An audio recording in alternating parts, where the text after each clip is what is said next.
Well, hello, everybody. Perlo Wisdom coming to you just on a whim that I would decide to come on and play and check out the Florida Edmonton game, talk all things hockey. I'm going to send this out to a bunch of people. I'm really surprised. Ah, I haven't been on this series very good at all, to tell you the honest truth. It hasn't been good for me. Except for the fact that I had Florida to win the series. But the Oilers are going hard here. They're playing real. They're playing an aggressive offensive game, and Florida doesn't know what to do with it. Maybe they wanted to win at home, but I don't know. It's not looking good for Florida here in this game for sure. But 2-1 after the first period. I have to send this out to a whole bunch of people in the land, so I'm going to do that to get them in.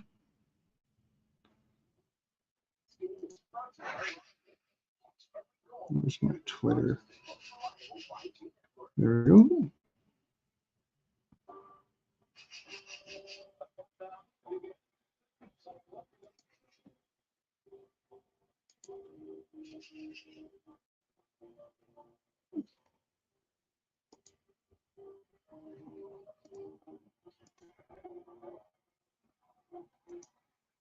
Sending out to Tim York because he said he wanted to come on for sure. So we'll try to get Tim on.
All right.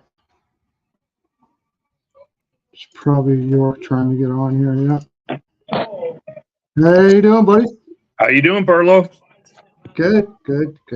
Well, I'm just kind of. Well, I don't know about you, but I'm surprised as hell. And why couldn't Edmonton come out like that in the first three games? Like I think Florida's playing a different type of game here. I think they're trying to like if you play like extremely defensive and you lose in this game for Florida, you're going to beat yourself up quite a bit, and you got a flight to go back. So I they're not playing the same game that they did to begin with, and I should have known that. However, I still think Florida thinks that they can beat them offensively anyways. I don't think this is over by a long shot. No,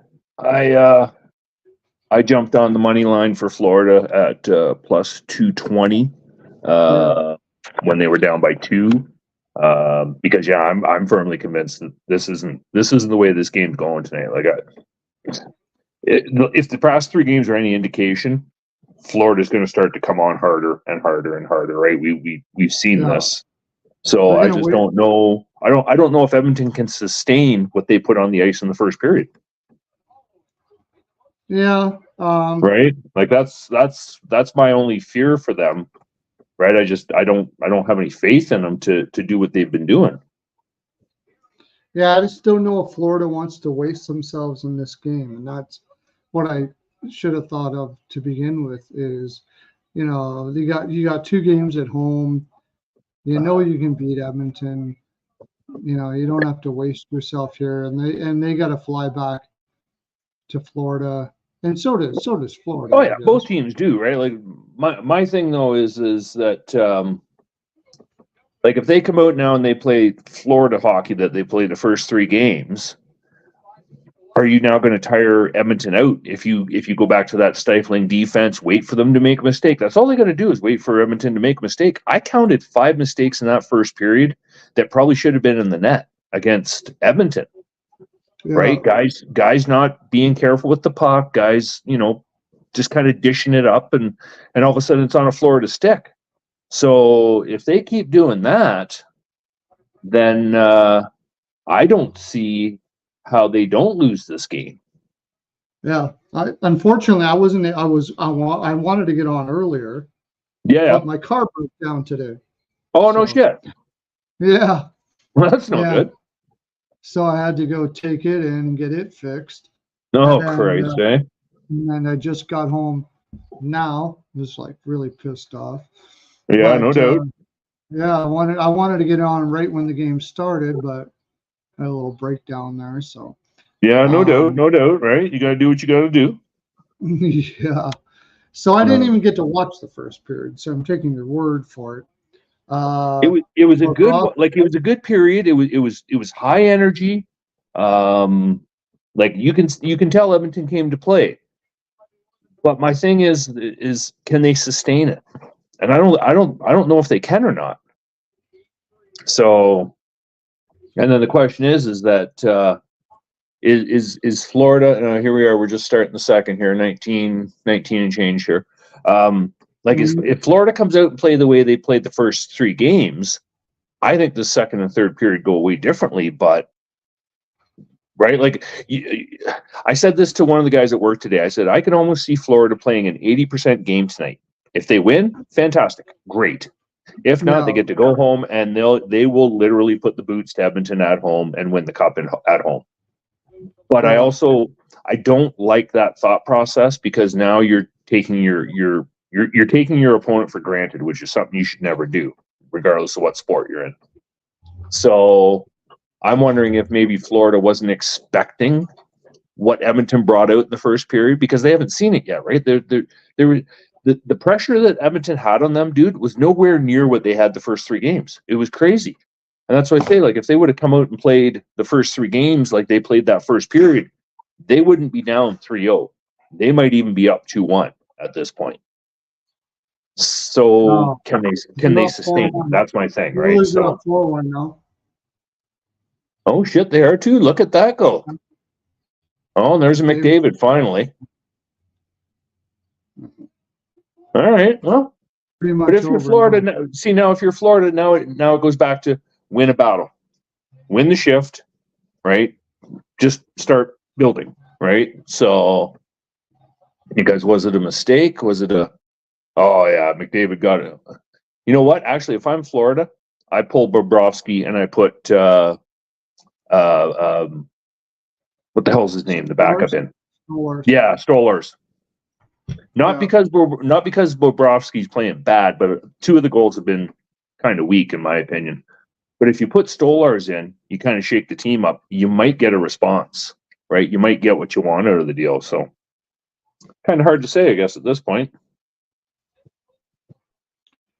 Yeah.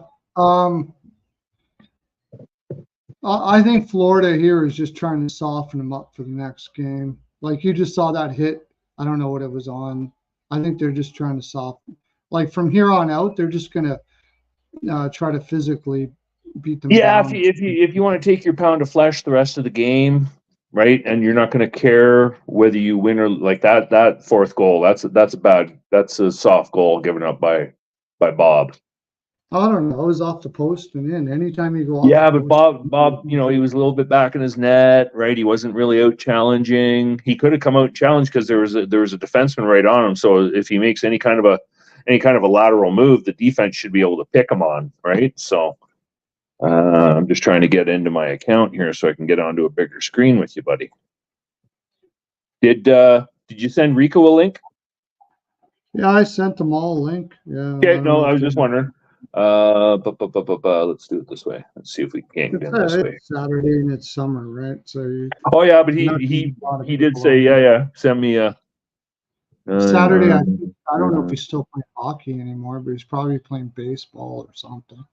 He's no. Well, it's I was talking to my mom yesterday. Yeah, yesterday. The weather, it was supposed to be raining, and Mom's only about a half hour away from Rico, right? So the weather's about the same. So, okay, so we got this, that, that. Let's see what that gives us. So, oops. Come on. Piece of shit. Not gonna let me do that. All right. I'll have to do it this way then. Yeah, that sucks that you had to put the car in the shop. That's never a good time, that's for sure. Yeah, that's all right. Whatever. It is what it is. Yeah, right. Do that. Do that. Let's see if this is going to let me in. Okay, there we go. All right. No. No. No. This device only. Yeah, I know. And then messages. Where's my messages? Right there. And then there. Okay, I'm going to bug out here for a second, and I'll come back in on my computer. Okay.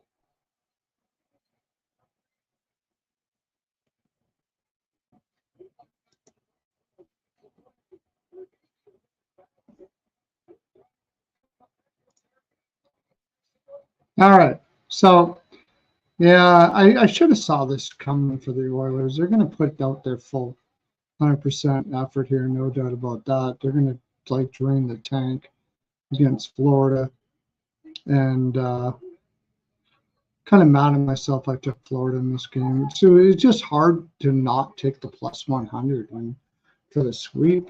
The way the Oilers have been playing. I mean, it's not over yet, but 4-1, it's going to be very difficult to come back here, and I don't think the Oilers are going to let down. I don't think so. Florida looks like they're kind of drained actually. They don't have the jump in this game. I think what happened was I think Florida had a plan to play this game and it didn't work, and now they're kind of feeling a little bit disheveled. Oh, Rico is going to come on. Sweet. Right on. So, anyways, we don't need to just talk about this game. We can talk about all things going on in the NHL right now. We got 15 minutes. We'll talk about it more. We'll talk about the game as we go on too. But now 5-1. My gosh. My gosh. 5-1. Wow. This game's over before it even got started.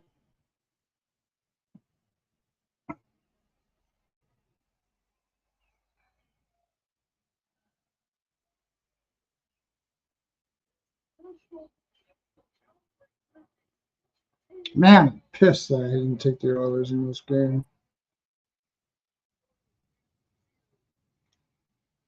It wasn't even close. Like, there was no one around them at all.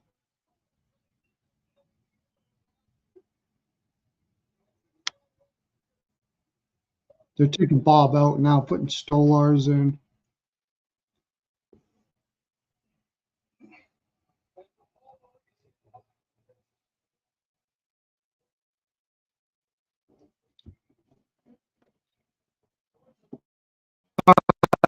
But I'm going to look at other. Now it's 5-1. if you guys want to keep on talking about this game, just fine.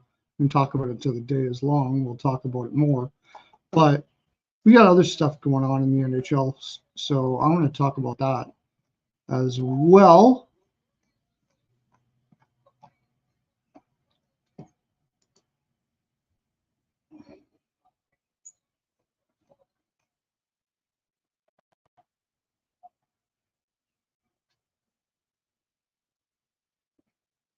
Now, the LA Kings are set to face a really difficult battle here. They have 4 very big restricted free agents, one of them being Quentin Byfield. Arturs Kaliev, I don't think they're going to qualify him. Jordan Spence, who they're using as their 6th defenseman, and Alex Turcotte, set to hit restricted free agency. I mean, they don't have a ton of cap space, and they really got to pick and choose who they're going to take here. I think Spence and Byfield will be who they give to. They'll offer Alex Turcotte a 2-way contract, and he'll have to figure out what they're going to do with that. But Byfield is a difficult one. It's probably going to be a short term.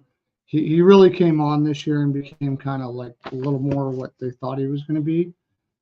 Wouldn't be a bad idea to try to get him on a long-term contract here, but I don't think his camp is going to want to do that. He just came on this year. They're probably going to. Honestly, I'm just going to go me. I don't care about what LA thinks or whatever. I'm giving him an $8 million for 8 years. Right now, with the cap going up, and you give him $8 million for 8 years. I like his game. I like the way he's improved. He's like a big 6'6", huge winger or center if you want to play him that way. And I don't think he's going to hurt you, even if he's only a 60-point player down the road. So it sounds like a lot of money right now, but 8 years from now, $8 million is going to be nothing.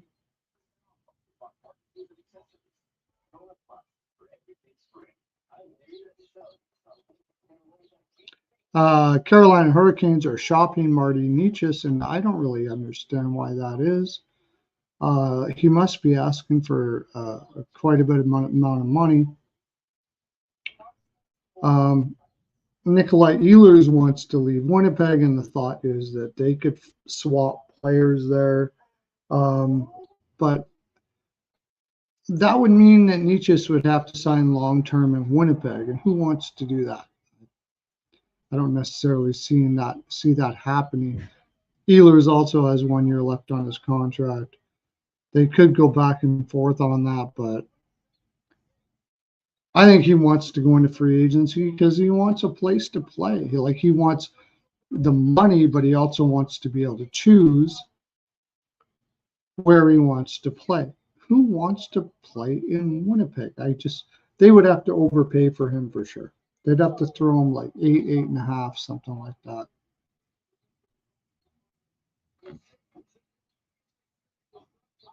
In order for that to happen.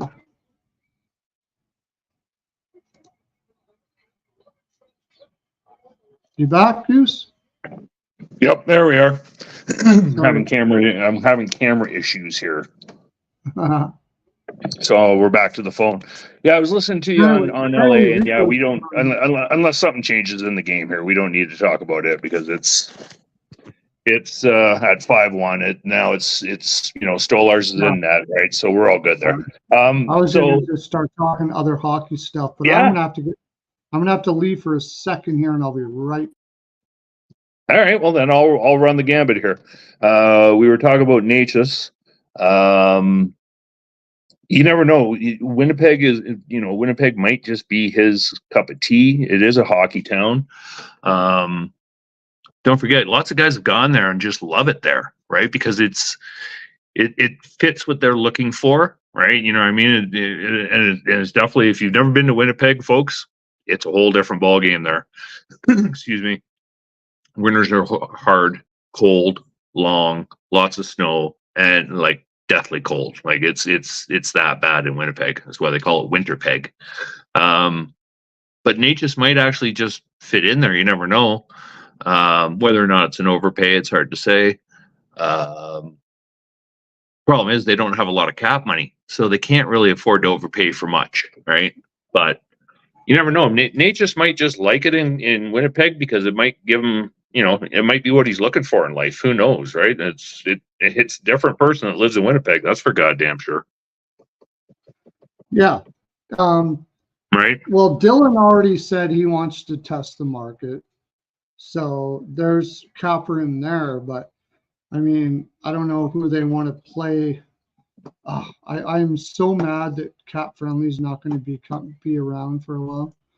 I don't know. I tell you, if I had any kind of database skills, man, I would put together another Cap Friendly in a heartbeat. Yeah, we got to get everybody together and do that, because I'm telling you, that's one of the best sites that has ever been around, and now it's going to be gone.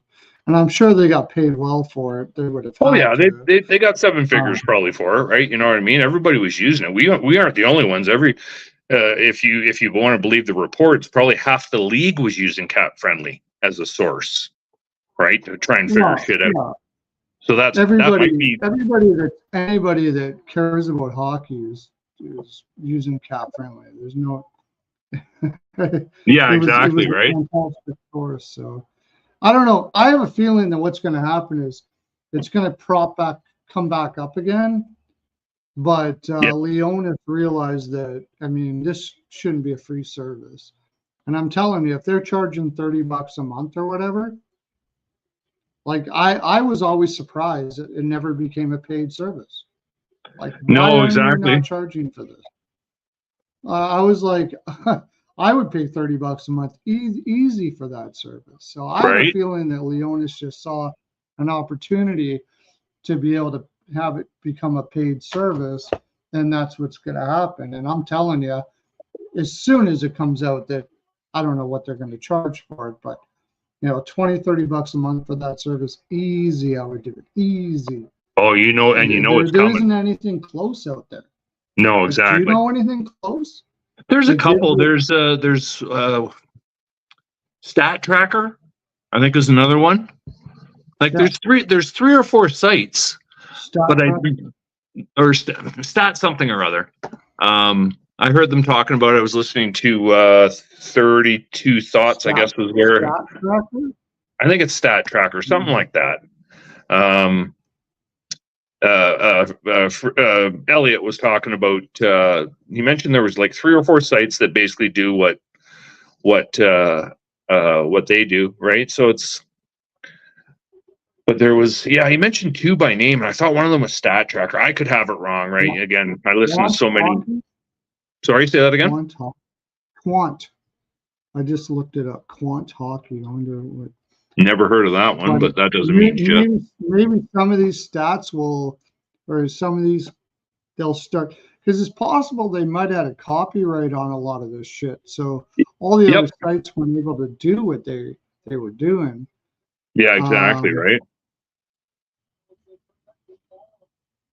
But I'm telling you, I'm going to miss it.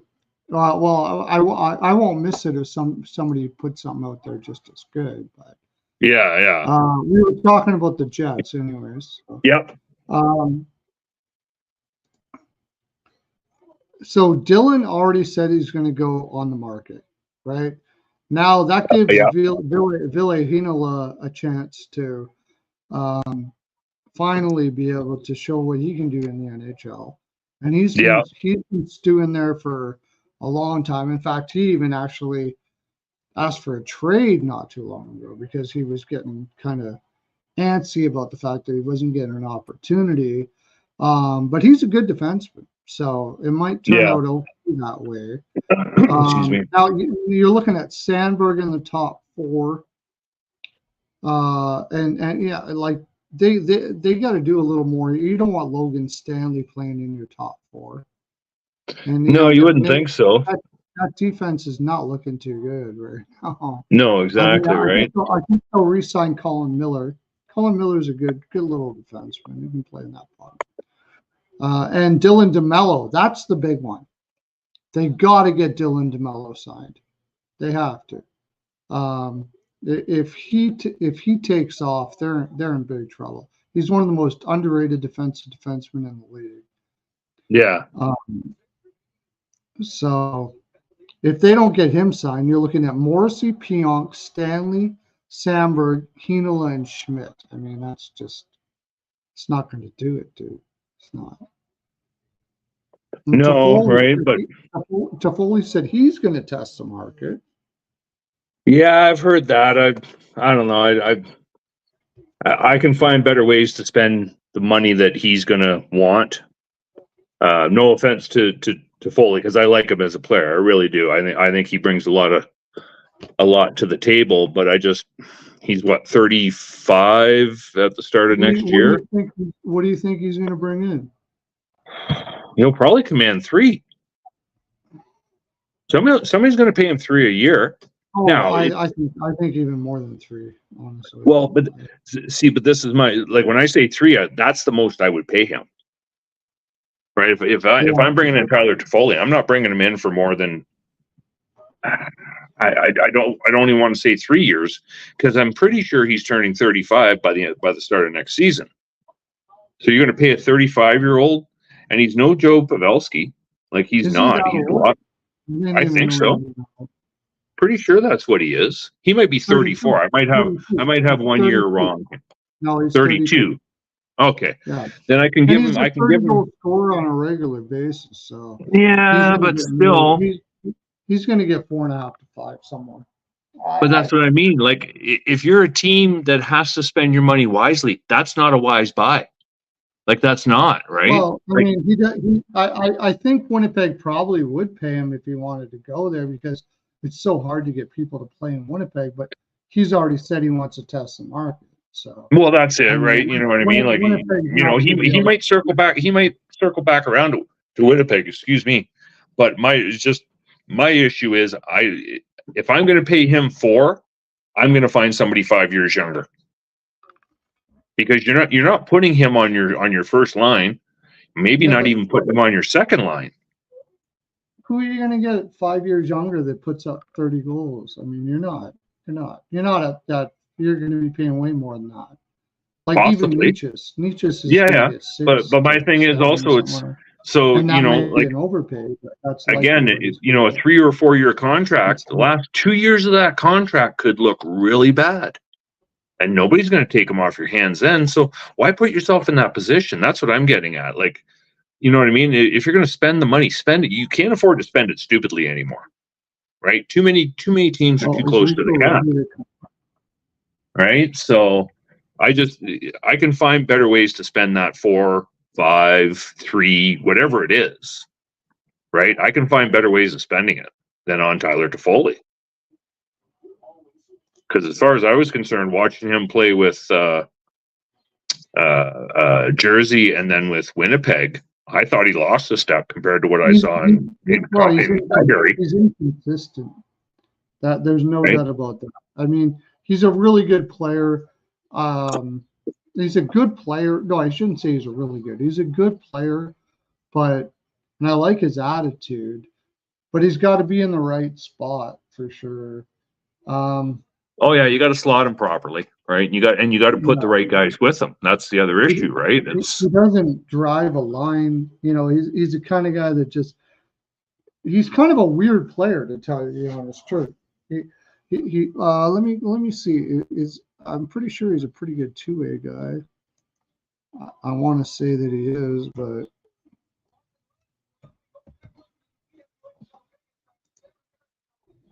yeah.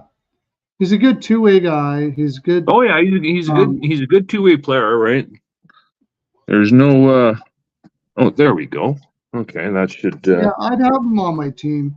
I would. You can slot him anywhere. I'd pay him $4 to $5 million, depending on what I need on my team. I think personally, and you'll hear this first, I think Toffoli ends up in Nashville. that's like the perfect spot for him.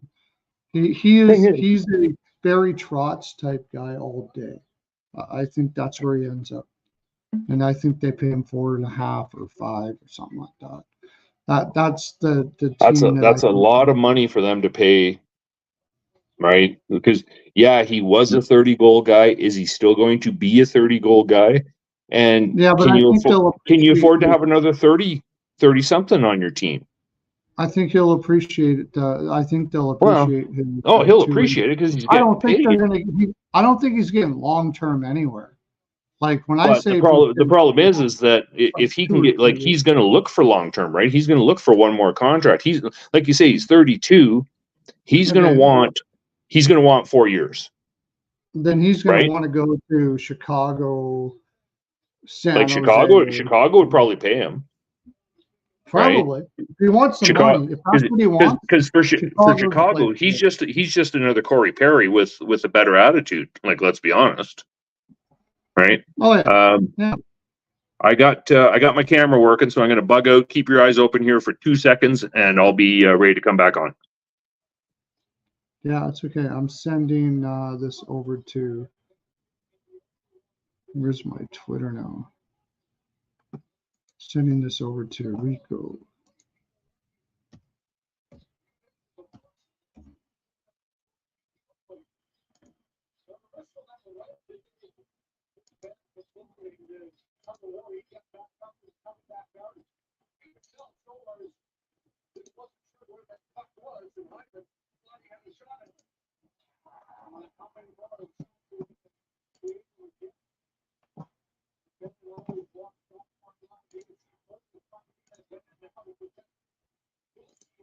There you go. Hopefully Rico comes on. You want back in again?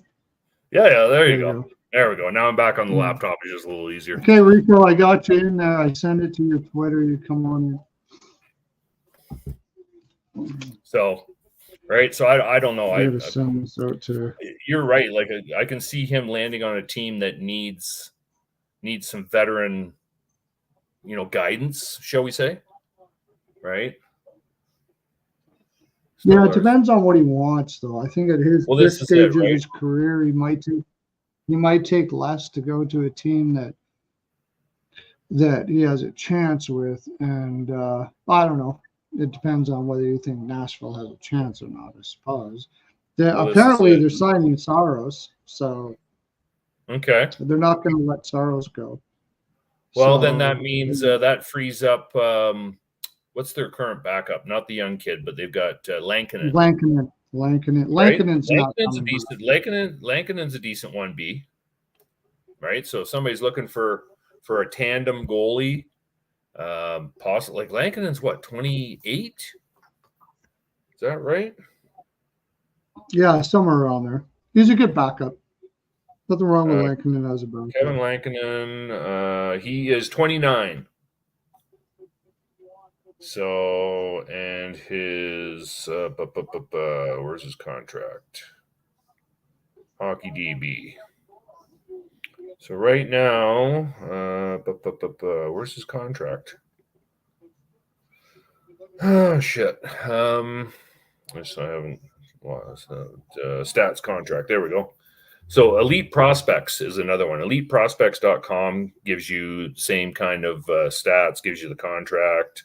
But they do have a premium setup, right? So that that's definitely a money page depending on what you're looking for. So his contract is.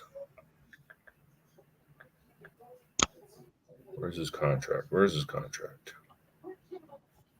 The problem is there's so much crap on this site. You got to filter through it and try and figure out where all his shit is.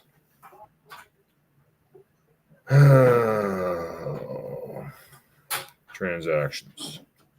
Yeah, see, he came from Chicago. I don't even know why Chicago ever let him go. So he got a contract in 2023. I need a free account to view the source. It's only a year, so it should expire. If I'm not mistaken. I can't quite find it. What was the one we were talking? What was the website we were talking about there, Perlo? I can't even remember now. The one that got bought. Look at us, we're awesome. 6-1 Edmonton. Jesus Christ. Okay, so again, but this is my thing. Like, where was this first 3 games, right? Well, it doesn't seem like Florida's really putting it. I don't think they came out. They seem to just kind of be matching the intensity. I don't think they had it in them to start. So, and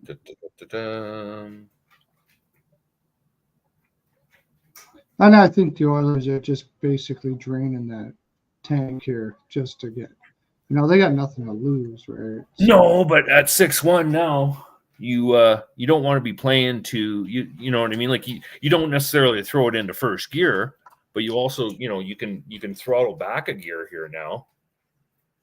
Right? Yeah. At least you should be, in my opinion.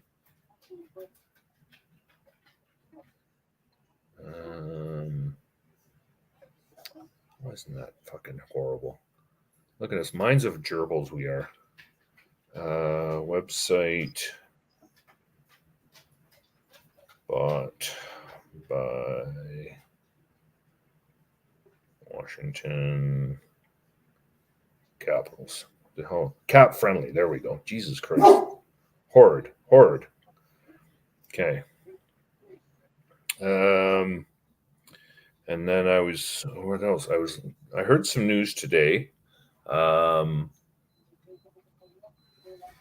top of Saros, I also, now this was a Edmonton generated article, right? It was generated by one of the sports guys up your way, but they were talking now that Edmonton's going to sign McDavid, Bouchard, and Draisaitl to long terms. Okay, so what's McDavid going to get? Actually, let's go at it this way. Draisaitl's going to get 12.5. He's probably going to ask for 12.5 next contract, right? Because he's been underpaid. So he's going to want to get paid. So do you bridge Draisaitl? No, you can't bridge him. Yeah, you got to sign it long. I mean, why can't you give him a 5 year? I don't think. Well, if you're going to bridge him, you're going to be paying him ridiculous amounts of money. Well, but this is my issue. Right? Like this is my thing. Right? It all depends on how much you think the cap's going to go up in the next 8 years. That's really what it comes down to. No, I get that, but don't forget Toronto played that game, and look what happened to them, because that's where a lot of their but what happened to them with COVID?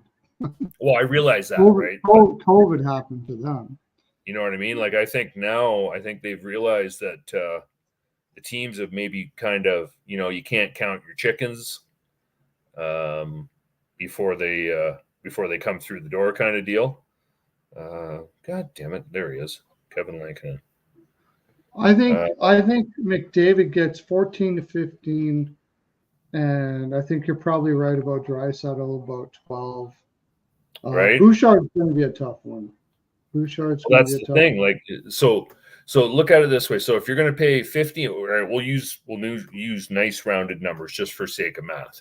So you're going to pay 15 to McJesus. You're going to pay 12 to Draisaitl. That's 27. You're already on the hook for 14. I think he'll take a shave at 14. Okay. All right. So 14. So that's 26.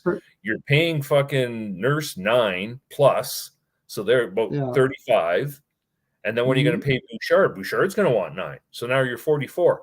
There's, again, you're in the stupidity that Toronto's created. 44 million to 4 guys. Yeah, it's going to be tough.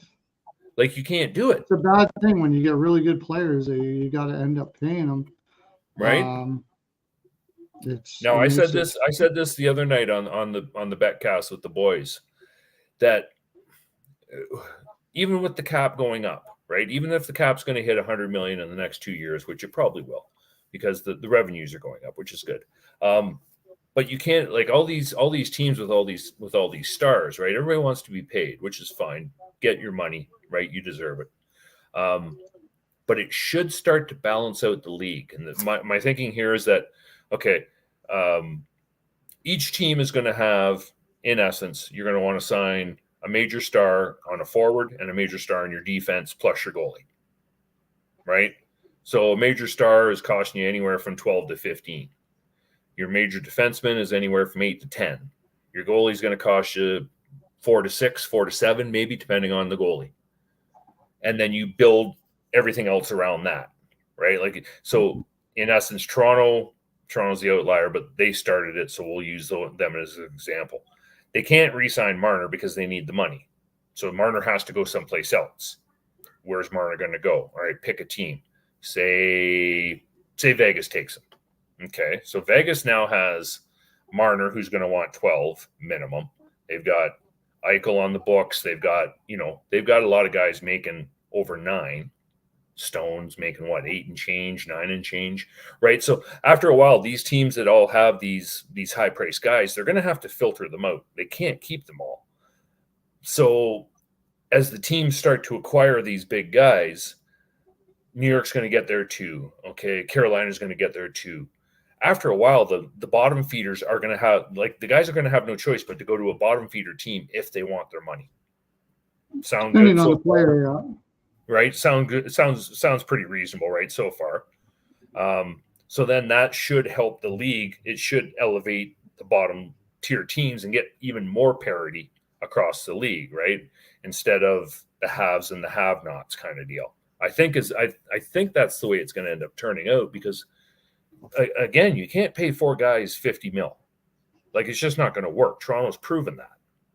So if you're any other team, you have to look at that and go, okay, in the next 5 years, I want to have player A, B, and C. Player A is my forward, player B is my defenseman, player C is my goalie. Maybe you forego the goalie and you get another defenseman. So you have your top 2 defensemen, right? You have your 1 and 2, your top defensive pairing kind of deal, right? Excuse me. And then you build your team from that. But I just can't see the top talent not starting to kind of move out to these other teams. So I don't know. What do you think about that? Well, I've been saying for a long time, and you've been, I've been saying for like 2 years now that I think that the Oilers should trade Draisaitl. It's not that I think Draisaitl is a bad player, but I mean, he's not the greatest two-way guy in the world. He's a pure offensive dude, and there's a lot of teams out there that can use that. Mm-hmm. But it's got to be what's the package coming back. I mean, you really got to look at the package coming back. And the hard thing that you have in Edmonton, again, just like Winnipeg, you got to find people that are going to want to play there.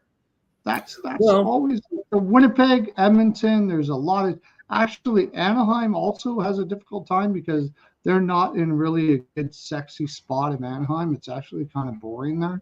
That's what I've heard, right? I've heard that. But again, certain types of players will go to certain places for either what the place offers, whether it's money, whether it's a tax situation, or the players on the team. Right, so one of those 3 is going to entice somebody to go to Edmonton. If you're going to trade Draisaitl out the door, really, like you're going to get what the other team's going to offer you within reason, right? Like you can request player A and player B, maybe pick C kind of deal. But if you get traded to Edmonton and you're a 25-year-old with decent skills, you're thinking, well, fuck, I get to play with McDavid for my next 4 years, we'll say, whatever it is, 3 years, whatever's left on your contract. Well, that's going to elevate your stats if you're that good. So now that'll function onto your contract the next time around. Doesn't mean you're going to stay in Edmonton, but I just think that yeah, like, you know what I mean? There's certain places guys don't want to play, right? That's rather apparent. But at some point, if you want to get paid what you think you're worth, you're not going to have a choice. You're going to have to go to those places to get the money. But those guys are guys that that have risk involved with them. To tell you the honest truth, like a lot of those guys are going to have risk involved with them. Oh yeah. But I mean, Draisaitl would bring back a great package. Yes, he would. And And I don't think McDavid is going to leave just because Draisaitl leaves, but you got to make damn good and sure what you hit on with that Draisaitl. Yeah, you can't let him go for a bag of pucks and a pylon. Like if you gotta hit a home run in that. Yeah, you don't necessarily have to win the trade, but you can't lose it, right? And I know if somebody's out there listening to me, they're thinking you're fucking stupid. That's an idiotic statement, but it's not, because if you trade Draisaitl and you get 2 players, a pick and a prospect, and all of that pans out for you, well, then you might not have won the trade in somebody's eyes, but you didn't lose it because you got back 2 players, a pick and a prospect. As long as your pick and your prospect come through, then you're keeping your organization fresh going forward, right? And so that's what I mean by that statement, if anybody's wondering. But you can't you can't afford to go, okay, well, I'm going to let Draisaitl go, and okay, I'm going to take this guy and I'm going to take this guy because that's what's available. And I'm sure he's got a full no trade clause too, which makes it a little more difficult. Well, I'll get there in a second because I'm on cap friendly, but I just to jump back to Lankinen just for a second. He is an RFA this year with ARB status. He signed, his last contract was a 2-year contract at $2.275. That was signed in Chicago, and then of course he was traded to the Preds. So realistically, his contract is decent. His stats, where are his stats? Career stats. So career stats, where are we here? So let's see what the last year was. All right, so cap hit. Oh, this is cap hit. All right, so I can't find his stats, but I know his numbers have been decent. I know that.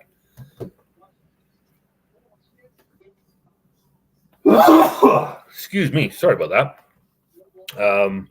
So as a 1B or a tandem goalie, Lankinen, you could probably get Lankinen for maybe a second rounder, maybe. I don't even think you'd have to pay that much to get Lankinen, honestly.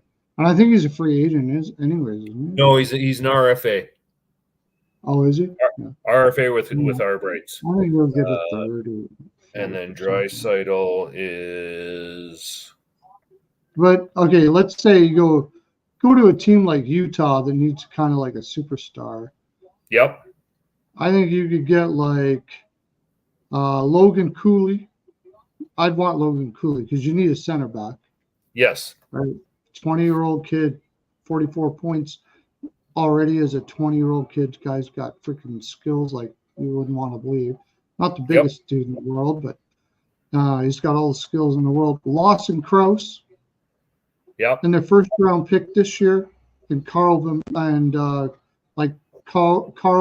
or something like that. See if he could turn him into a goaltender. Yeah, right. You're going to need somebody. Pickard's not your answer. Pickard was the answer this year, but he's not your answer going forward. And maybe Victor Soderstrom, who they've been priming for quite a long time there. Thing is, so are you going to get that? Like, you're probably not going to get all of that for Draisaitl. I think you will. I do. In that situation, you got Utah that needs like they got Keller, but don't forget though, they'll still have Dayton up the middle. They'll still have Gunther. They'll still have Michelli. They'll still have Doan. They got a lot of young players still coming up yet. That they do, right? That they do. So just while we're on this, like Draisaitl in Utah right now, so I think you can get a huge package for Draisaitl to go there if he's willing to go to Utah. That's the thing. I don't know. But now, so let's pause there just for 2 seconds. So he has a modified no trade clause and a no movement clause this year and next. His modified NTC is a 10 teams he'll go to. So it's not 10 teams he won't get traded to. I imagine Arizona would have been on that, but I don't know if Utah would be on that. Well, see now, but if I'm Utah, why give up all of that when I can turn around and sign Gensel? Now Gensel's not the player that. Gensel. Oh, Gensel. No, I would definitely do that trade to get Draisaitl over Gensel. Okay, but what I'm getting at is why give up all of that for one guy when you can just turn around and sign Gensel, keep the other guys, and you know what I mean? Like, because Draisaitl's sexier, and he's gonna. I mean, I love the guy as an offensive performer. He's basically McKinnon, but he's behind.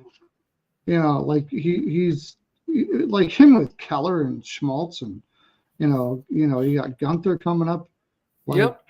Yeah. Let's say what I just said. Okay, I said Lawson Crouse. Okay, Lawson Crouse is a good player.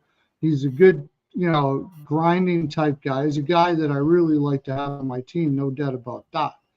And Logan Cooley, we still don't know exactly what he is. I don't think he's ever going to be as good as Draisaitl, but he's going to be like in that a strong second line center for sure in the league. I don't really think so. I offered up. I personally like Valimaki a lot. I would look at it that way, or I said Schusterstrom, who really he's been a slow burn coming up in the league. It's been a long time for him to come up. So one of those two guys or something like that. Like I really don't think, and the first round draft pick this year. I think they're picking what 10th. They've got I think they are top 10. I want to say 7th, 6th, somewhere in there. Yeah, so you're going to get a really darn good player there, but you're going to get you're getting a marketable player in Utah for your first league or first season in Utah. And I don't think that's an unreasonable package to get a guy that can sell tickets like that and bring some serious respect to the organization. You can't just have Draisaitl with what's on that team. You've got to put a couple more pieces around him, and then your kids become your second, third, fourth line, right? Like Draisaitl has to drive a line. He's going to drive your first line, but you need to put one other player with him. Right, so how you doing, Rico? Clayton Keller, man. Hey, boys. Well, I realize that, but that might not be enough. Like that might not be enough for him to go there, right? Because again, he's got to agree to it, so he's going to pick his spot, right? I just don't see. They've got to sign somebody sexy as well before they trade for Draisaitl. That's the only way you're going to get him there. You're not going to get him there with what you've got. Right, because regardless of them becoming Utah and regardless of the new owner, it's still the Arizona Coyotes, and they still sucked last year. Like that's the general look. So you have to bring in a Gensel. What's his name out of Florida? Not Bennett, but Reinhardt. Reinhardt, thank you. Right? You need to sign somebody sexy. You need to get a free agent signing sexy before you can trade for Draisaitl, because he's not going to show up there with what's there now. Not in my opinion. I wouldn't. Right? Because it's still the Arizona Coyotes. It's still the same team. We got tons of cap space, so. Well, I realize that, right? So that's what I say. They can sell them on the fact that. But you want to sell them or do you want to show them? Right, I'd rather show them that we got this guy for you. You and him are going to play, and we're going to put whoever with you, right, to grow.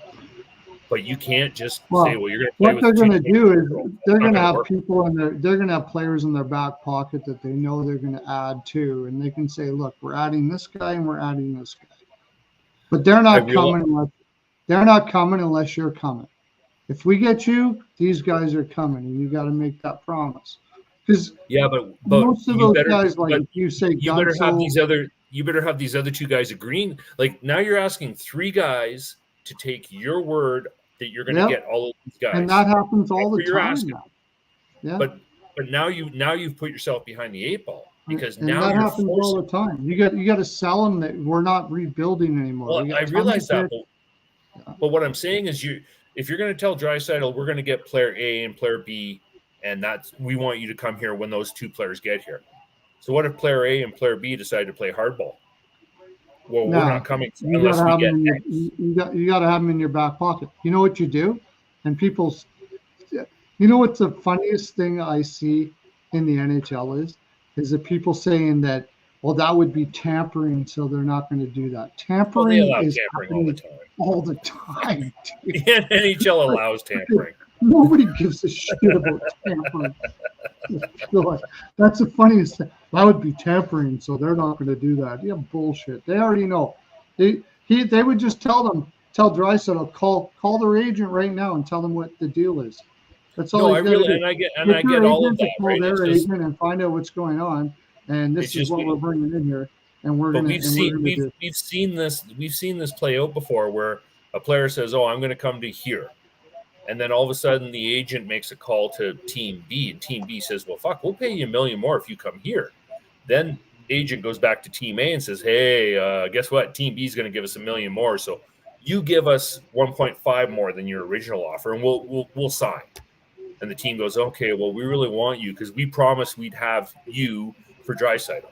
So now you've overpaid by $1.5 million." The next player up knows that you're in that position. You've promised that I'm going to come there.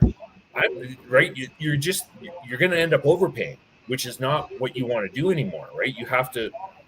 So like it's a tough business, right? Regardless of how you want to look at it. I just don't think making promises of having player A and B for C are the way to go anymore. You have to sign A to get B and get C. That's the way I would look at it. And if you're Utah, because I think the last time I looked, I think they weren't even at the cap floor right now because of the contracts that fell off and all their shit. I think they're 56 mil total. So they've got almost 32 to spend. Right? So you could turn around, you could sign either a Gensel or trade for a Marner or sign a Reinhardt or flavor of the day, take your pick, right? And still be able to afford Draisaitl. If you got Draisaitl and one of the other four names that we've talked about, that's going to sell tickets for you in a heartbeat. Like it is. It just is. So, right? Anyway, Rico is in the house. We got to say hi to Rico. I haven't even said hi to him yet. He's been quiet. Yeah, no, it's I'm thinking about this Utah thing too. Is they might be driving up the price for Stamkos right out of Tampa too, because if they want to land a big name there, I know Utah is going to sign a bunch, like probably at least 2 veteran defensemen that are out there. I think their defense need bolstering, whether it's Brady Shea or Pesci or like an Eric Johnson, Tyson Barrie type guys, like guys that are UFAs this year. And I think they'll go after maybe a couple out of that group of people. But yeah, I mean, Tampa's got no cap space. They can play the game, and Stamkos could definitely go over to Utah if they want a big splash Stanley Cup winner. I could see them driving the price where he has to leave Tampa. What's the Utah? Is there a state tax in Utah? Apparently, it's pretty low. Apparently, like single digit, like 4 or 5%. Like it's actually really decent as far as that. It's not a no tax state, but it's pretty damn close. Right? Yeah. Better than the 12% or 13 or whatever it is they're paying in Ontario. Quebec is like 15 or 16, something fucking stupid like that, right? But if you're only paying 5% state tax, that's pretty fucking decent, right? In my opinion, right? Yeah. So, and again, go ahead. I heard they're going to be going after guys like Pesci, guys like that to add to Arizona. That wouldn't surprise me. Like it wouldn't shock me to see Tanev there as well. Like if they pay him enough, yeah. Well, right. If you know, like first off, can Dallas afford? I don't think Dallas can afford to pay him what he's probably going to get offered. He's going to get huge on the market. He's going to get overpaid. The question will not be overpaid at the same time. The question for Tanev and pretty much every other guy, but Tanev because of his age, do you want to make money or do you want to win a cup? That's your thing, right? Like if you want to win a cup, Dallas is probably your best spot to stay. Maybe head to Florida, right? Because do we not feel Devils got to give up the 10th? Yeah, I agree with you, Abby. If they want a goalie, I think they do.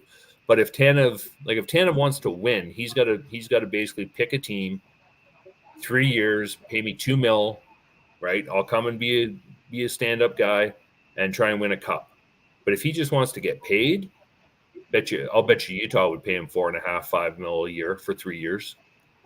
I want to win a cup too, occupancy. Don't you worry, buddy.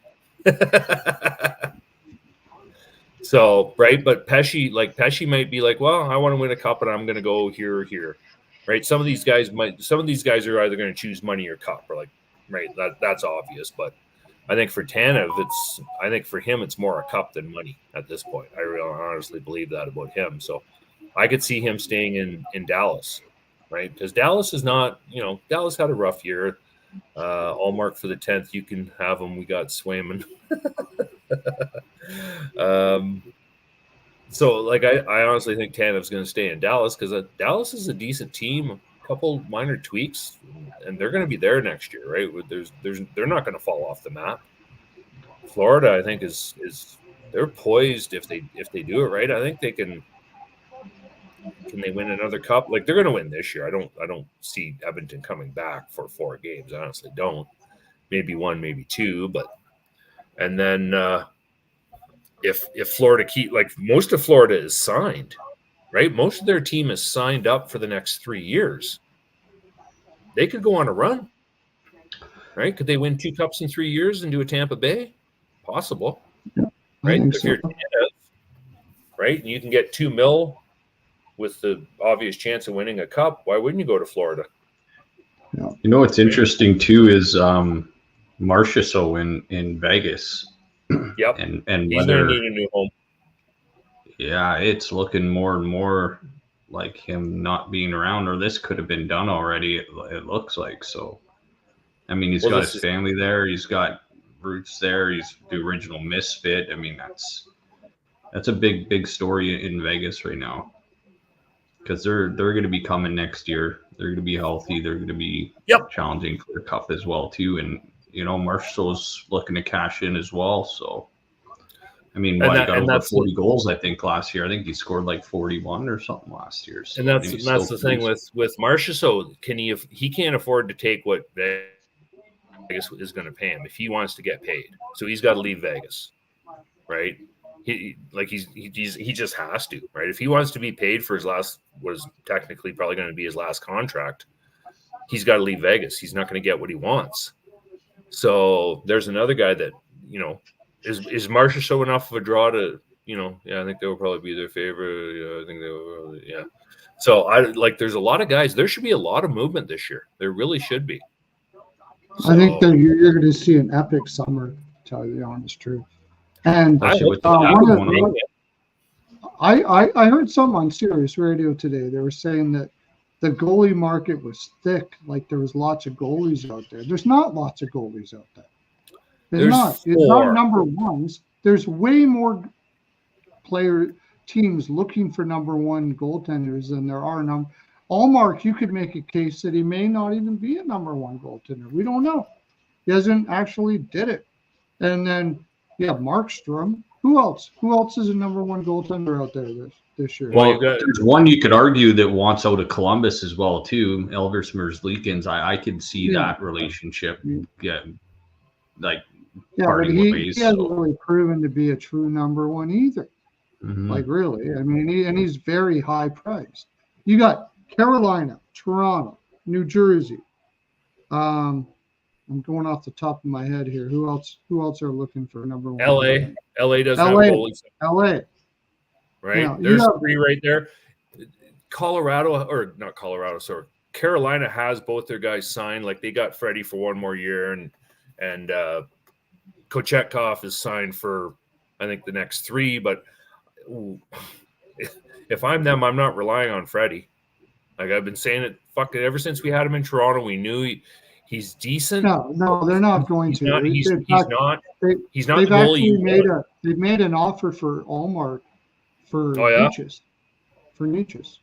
That's what I've heard. Okay. They've offered Necas for Omar, so I don't think they're going to rely on do their bullshit they've been doing up until now. I've been saying this for a long time.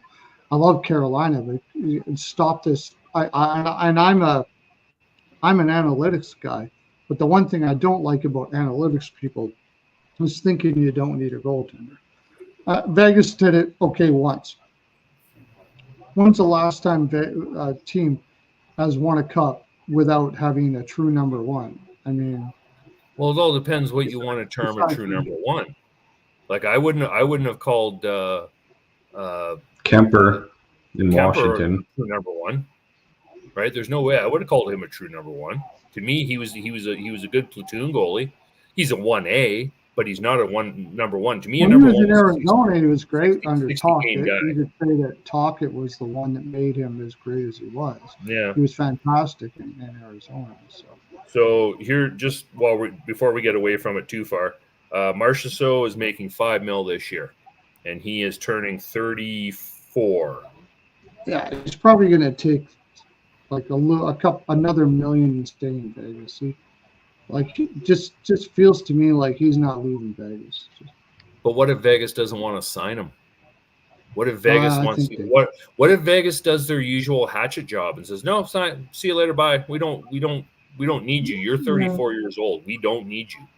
That and they got Hurdle's money and Hannafin's money on the books now too. Exactly. Right? They got a lot of money that's going to show up in their books this year. So I think Marchessault he's going to be a victim of money in Vegas. So there's a guy what are you going to pay him? If he leaves there, what's he, 34, you said?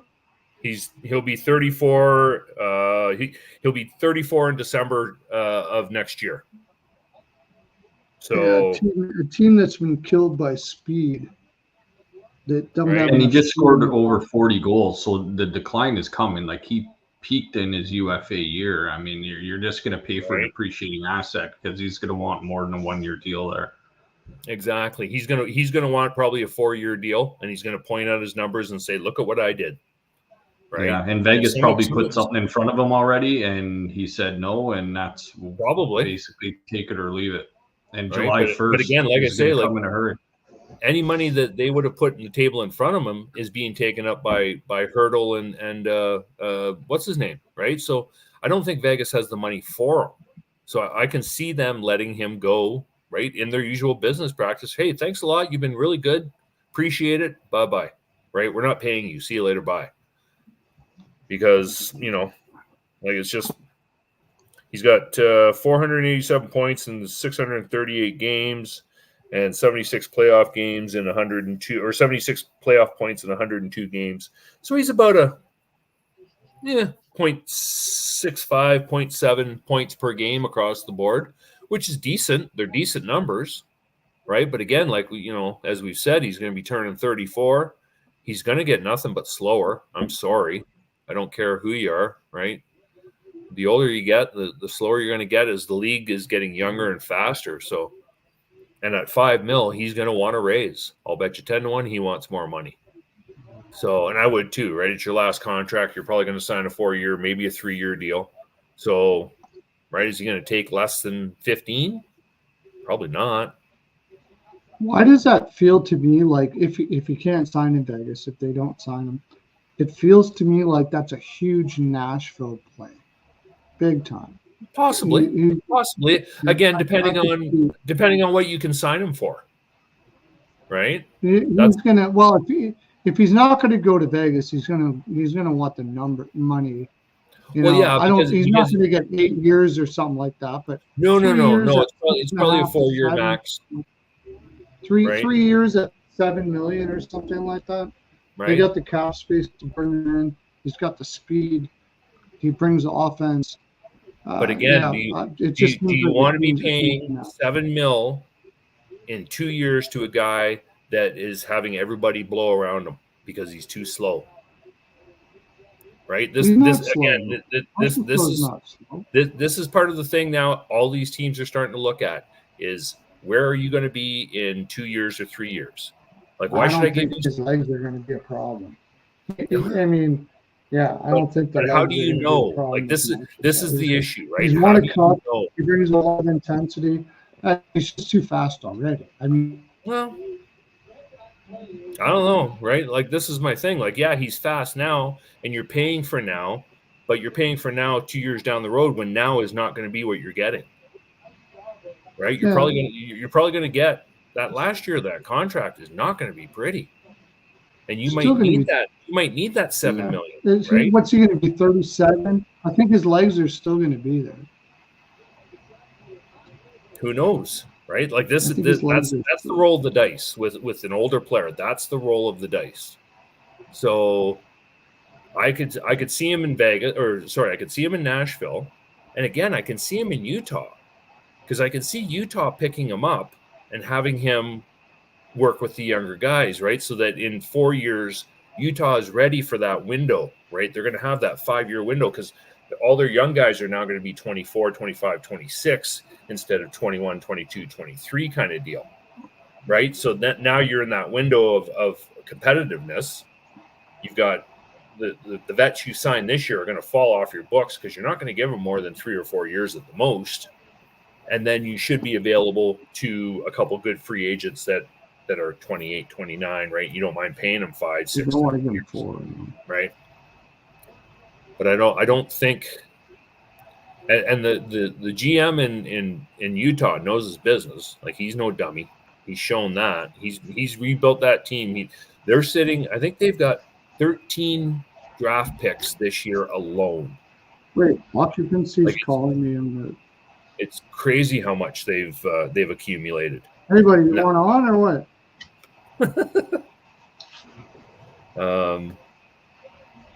Can't hear you. Just wait. So, hey, you want on or what? Yeah, okay. I'll send you a link. Yeah. Occupancy wants on too. So. And then what's going to happen in Vancouver? Because now I'm hearing Frolic is playing hardball with his contract. Mm-hmm. Right? Well, that's what happens when you stick a guy beside a Norris defenseman and he has a career year. Right? Yeah. Right? Yeah. And they've got what? Joshua, Frolic. They've got like 5 guys they've got to re-sign. Well, Hronik's looking around. Hronik's looking around the room going like, there's not really anybody close to what I am here. No, exactly, right? But again, like, you know, I'm sure they've got, you know, what's his name in Vancouver. I'm sure he's got a number in mind that he wants to pay Frolic. Well, that and he loves the door off there too. The Canucks fans don't want to let him go. Arvid? Yeah. Yeah. No, Aldine. That's it. Patrick Aldine. Sorry, Patrick Aldine. Yeah, like, right. But you know what I mean? Like, we've all heard the rumor, 6x6 for Zadorov or 5x5. I'm not paying him $5 a year. I watched him play in Calgary for a year and a half, man. He's a fucking roller coaster. He's up and down more than a fucking toilet seat in a fucking men's room, for fuck's sakes. Right? And you can't, and he's a 3, maybe. He's probably more a 5'6". You can't afford to pay a 5'6" defenseman five sheets a year. Are you fucking insane? You think Frolic is a 5'6"? No. Zadorov. I think Zadorov's the top 4 on a lot of teams, actually. I think he's getting 5'6". He's getting 5'6".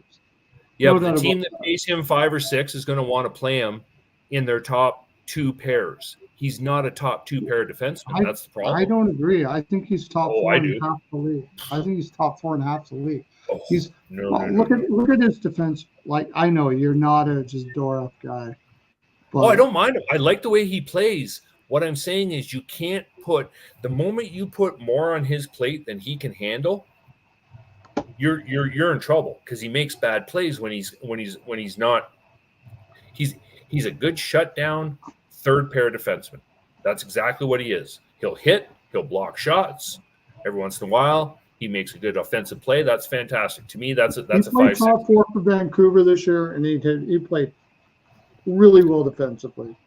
Yep. But then go back and look at his miscues and see where the miscues happen. That's what I'm talking about. But I'm talking about the overall game. I don't give a shit if a guy puts it out every once in a while. Perlo, if he's gonna make those miscues in November, he's gonna make them in April in the playoffs as well. That's what I don't want. Right? Like that's my fear. And doesn't change the fact that he's not a top 4 guy. No. I mean, everybody's got a style. They're going to cough it up. That's the thing is people get worried too much about guys coughing it up every once in a while. If their overall game is great and they make some bonehead mistakes every once in a while, I don't mind that. I like Zadorov. I would have him in my top 4. I don't know if it's I don't know if it's totally ideal, but depending on. Like, I'll tell you where Zadorov is going to go, I believe. Almost no doubt about it. He's going to go to Florida. He's going to go to Florida. They're going to pay. They're going to be tight signing Reinhardt. That's why they locked up Forsling to that decent deal. Yeah, but they're going to let Montour go. Montour's way overrated. So yeah, Montour is going to get paid somewhere else. Montour's overrated. Yeah. So all right. So hang on. So you would rather pay Zadorov 5 sheets a year than pay Montour 5 sheets a year? Yeah, absolutely. No doubt about it. Montour is so overrated. It's ridiculous. The guy is. Montour's got a bomb from the point on the power play, and he's a right-handed shot. He's a good power play guy. You know who he is? He's Riley. A lesser version of Riley. A better shot. He's got a better shot than Riley, but he doesn't have a better overall game than Riley. He's very overrated, extremely overrated. I would pay 5 sheets for Zadorov over Montour all day long. No doubt about it. All day long. I like. There he is. All right, so Montour. Let's see what we got here. He's 30 right now, so he's going to be 31. So he's 30 going into next season. Yeah, right-handed shot. Current contract is he's only been making 3.5 right now. Is occupancy trying to get on yet? Oh, there we go. Add the stage. There we go, buddy. And then we got. I was just in. How's it going? Can you guys hear me? Yeah, we got you occupancy. Right on. Good to see everyone. How's it's, Saturday night, right? Some people celebrate. It is the weekend. It is the weekend after all. But no, doing okay here. Good to see you guys. It's been Avi's. Look at Avi's agreeing with me there. So, and then just to get back to this for real quick. So Zadorov is making 3.75 this year. He's 29, so he's a year younger than Montour. He's a left-handed shot. 235, like he's big and he's sturdy, right? But I don't know. I don't mind the way he plays the game, but watching. Oh, is this the kid that's going to go? Is this kid you guys are talking about going to get drafted? Well, we're talking about Montour over Zadorov. Would you like Montour over Zadorov? No, I would take Montour. I would take Zadorov all day. I want it depends on my team because if my team lacks scoring, I need Montour because Montour is going to push the pace. If my team has scoring, maybe then I go build around Zadorov and okay. But if my team is, and I don't know, I'm not the manager. I'm not hockey operations. But I'm curious what you guys think. I'm kind of in the same boat as you, occupancy. Like if I need a puck mover and a quarterback on the back end, I want Montour. If I've already got my Montour, and again, like I said to Steve, I wouldn't have Zadorov in my top 4. Like he's not a top 4. I watched him play in Calgary for 2.5 years. You can't put him in your top 4 because then he starts to think he's a top 4 defenseman, and he's not. No, I agree. He's a good 5th, 6th guy, but important. And when you look at the depth scoring that Florida, I mean, Mikkola was a great addition for Florida, right? That was a great pick. I mean, Kulikov. Me and Perlo have been talking. This guy's been around. These players, they know the game, and it's just exciting to see that the top teams are winning, but still, like Edmonton was the best in the West. So I think it's good that they win a game here. They score a nice number of goals. Like, look, you don't want to get shelled four in a row. No one wants to. These guys are athletes. They're top competitors. So Edmonton gets one. Look, maybe the Cinderella story can stay, but I mean, I still think Florida probably gentlemen sweeps them when they get back. But again, anything could happen. Like I say, I figured they were going to win one for sure, maybe two. Right? I don't see them winning 4 straight. I just don't. So, what about the whole families flying in there for the game? Like, that's the longest flight in history, depending on where they're coming from. But Brady Tkachuk's in the stands. Like, imagine all the money and stuff that families had to fly around and stay, and knowing that Brady Tkachuk probably thought in the back of his mind, he probably told Matthew, he's like, "You guys are gonna get roasted tonight, aren't you? And I'm gonna come here for nothing." Well, he might have decided to come for the party, right? That's not new to fly in the family on the possibility that you're going to clinch the cup, right? Like that's nothing new. And it's my understanding that the Panthers footed the bill for that, right? So if you were, if 5 of the families are in New York, okay, well, we're all going to get you on the same flight.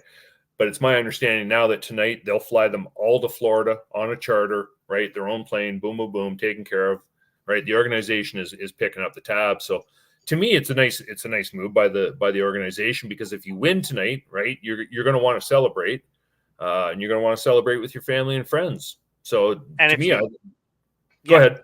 No, I agree, and I think it would be a courtesy, if the team could take care of that. And look, I mean, there's a lot of bonuses and money going around. It's expensive to go out there. Kyle Okposo gets a bonus if he wins. So a lot of these trades are structured around signings. This is all really important stuff. And at the end of the day, I've been saying this really since I got on the show. Like, I think the better teams in the NHL win.